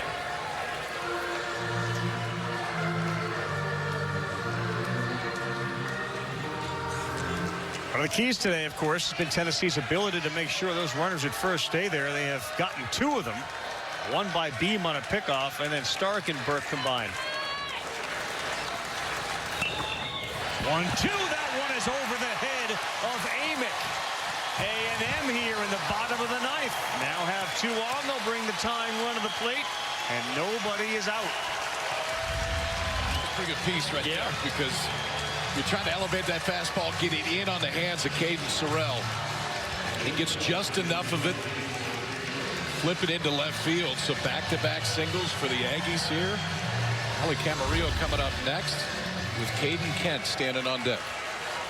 And Tony Vitello coming back out of the dugout. He's already gone to Snead, his righty. That will be at the one batter faced, Caden Sorrell. He didn't hit it very hard, but he hit it exactly where he needed to. That's just a great at bat. I mean, for a freshman in that spot to be able to stay in there and stick to a plan, which is to not let the breaking ball beat you and punch it into left field. I mean, he has really set the stage here for a dramatic finish. Well, this will likely be the finish, and it should be dramatic. Tying run comes to the plate. Nobody out. Nate Snead coming in. He'll be making his 4th appearance here in Omaha, and the biggest one. They have been playing the College World Series in this great city of Omaha since 1950, and at this beautiful ballpark since 2011, as you take a great look at this place packed with orange and maroon for the Vols and the Aggies. And here comes the sophomore Nate Snead out of South Milwaukee, Wisconsin, 6'2", 212. You see the walks and strikeouts. There have been some walks in that right arm, and they have been here in Omaha. There's plenty of velocity in that right arm, and that's the one thing you're going to get with Snead. It's a very high percentage of fastballs, and it's going to be between 95 and 100 miles an hour. What's interesting with it is there's less swing and miss than you would expect based on velocity, and I think that's the one thing to watch right here. Camarillo coming up from the right side, then Caden Kent. And as of now, who would hit? It would be Jack Bell that hit at the back end of it. Last night, the bottom of the order for A&M was very successful. Camarillo Kent had a huge night, you remember. Caden Sorrell as well. Those two scored 4 runs between them. Of course, Kent had the big 4 RBI night. Camarillo bats. He represents the tying run. As Kyle pointed out, not a huge body. There is some pop in that bat. He's got 7 homers this season. Snead will throw his first pitch. And it is a ball 1 at 99 miles an hour. An incredible environment. Everybody at the edge of their seat, if not standing.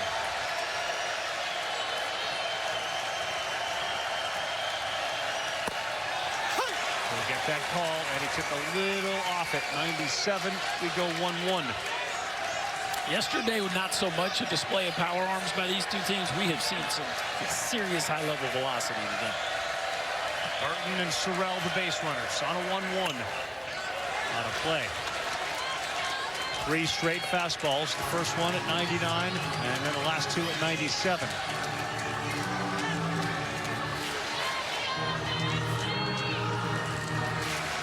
Ali Camarillo wanted to play on the biggest stage in the best conference. Check and check.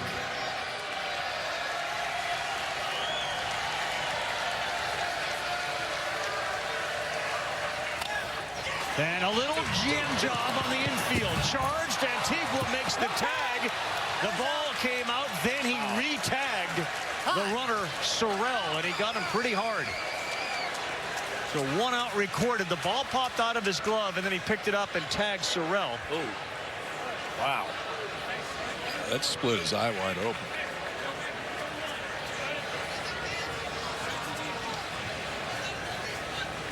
Antigua came in there full speed.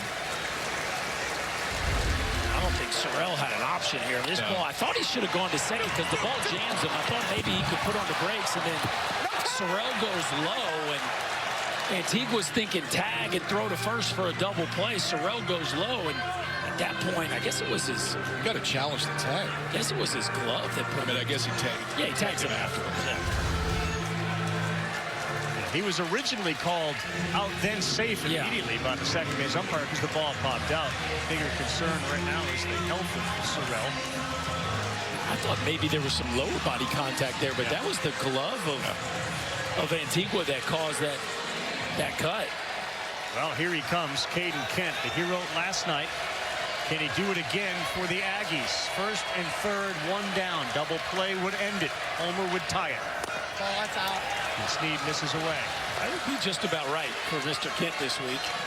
A homer Run one out here right now.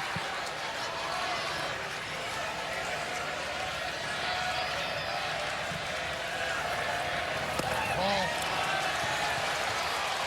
2 balls and no strikes. The home run last night from Kent was only his 4th of the year. It went over the wall into the bullpen in right.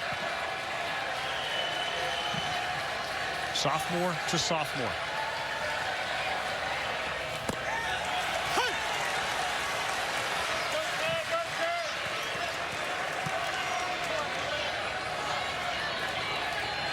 The son of the former major leaguer Jeff Kent.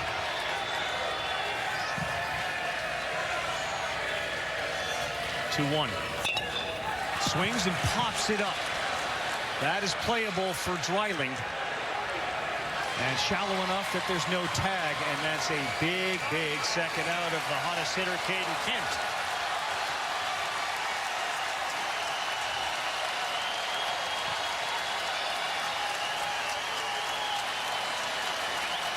Ryan Targach will walk up and pinch hit right here. What a story this is for A&M and Ryan Targach, the 12th man wearing number 12. I'll tell you the one thing with Targach, and that's why he's hitting here. He was a regular a few years ago. He got beat out this year. Handled it great. He can handle velocity. What gives Targach issues, and honestly why he didn't play a lot this year, is the swing and miss at the spin, but he can handle velocity. That's exactly what he's going to see.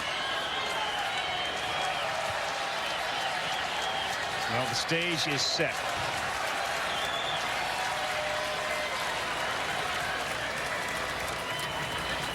They let the runner go to second, and Targach takes a fastball down the middle. 1 home run on the season, a .220 batting average. A&M today 0 for 7, runners in scoring position. Good pitch away. It's called strike 2, and we are a strike away from a game 3.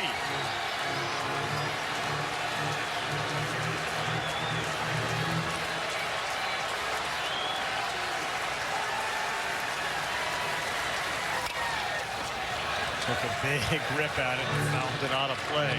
Only 1 home run on the season, 28 for his career. Yeah. This is a young man that has hit a few large ones in his time in College Station. Scouting report is as it is, KP, with 2 strikes. You're throwing 1 away, aren't you, in the dirt anyway, or at least with some wrinkle into it? Well, I think you want to run it off the plate, for sure. 0-2, Snead ready. Missed inside. 98-mile-an-hour fastball. Targach takes a deep breath.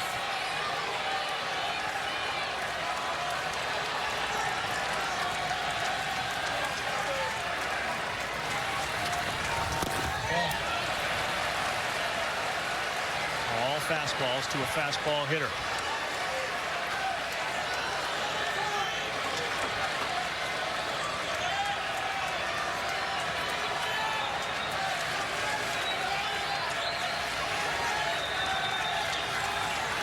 2-2.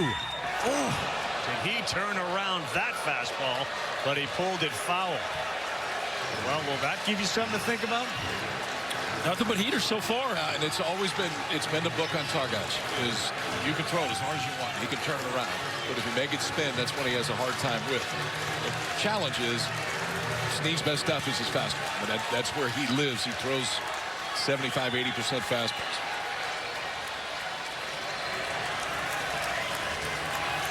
Here he comes again on a 2-2 to Targac. And this ball is popped up into right. This one is now at the track, and that's where it will die when the wind brought it in. It just didn't sound the same as the foul ball. And Tennessee forces a game 3. They win it 4-1.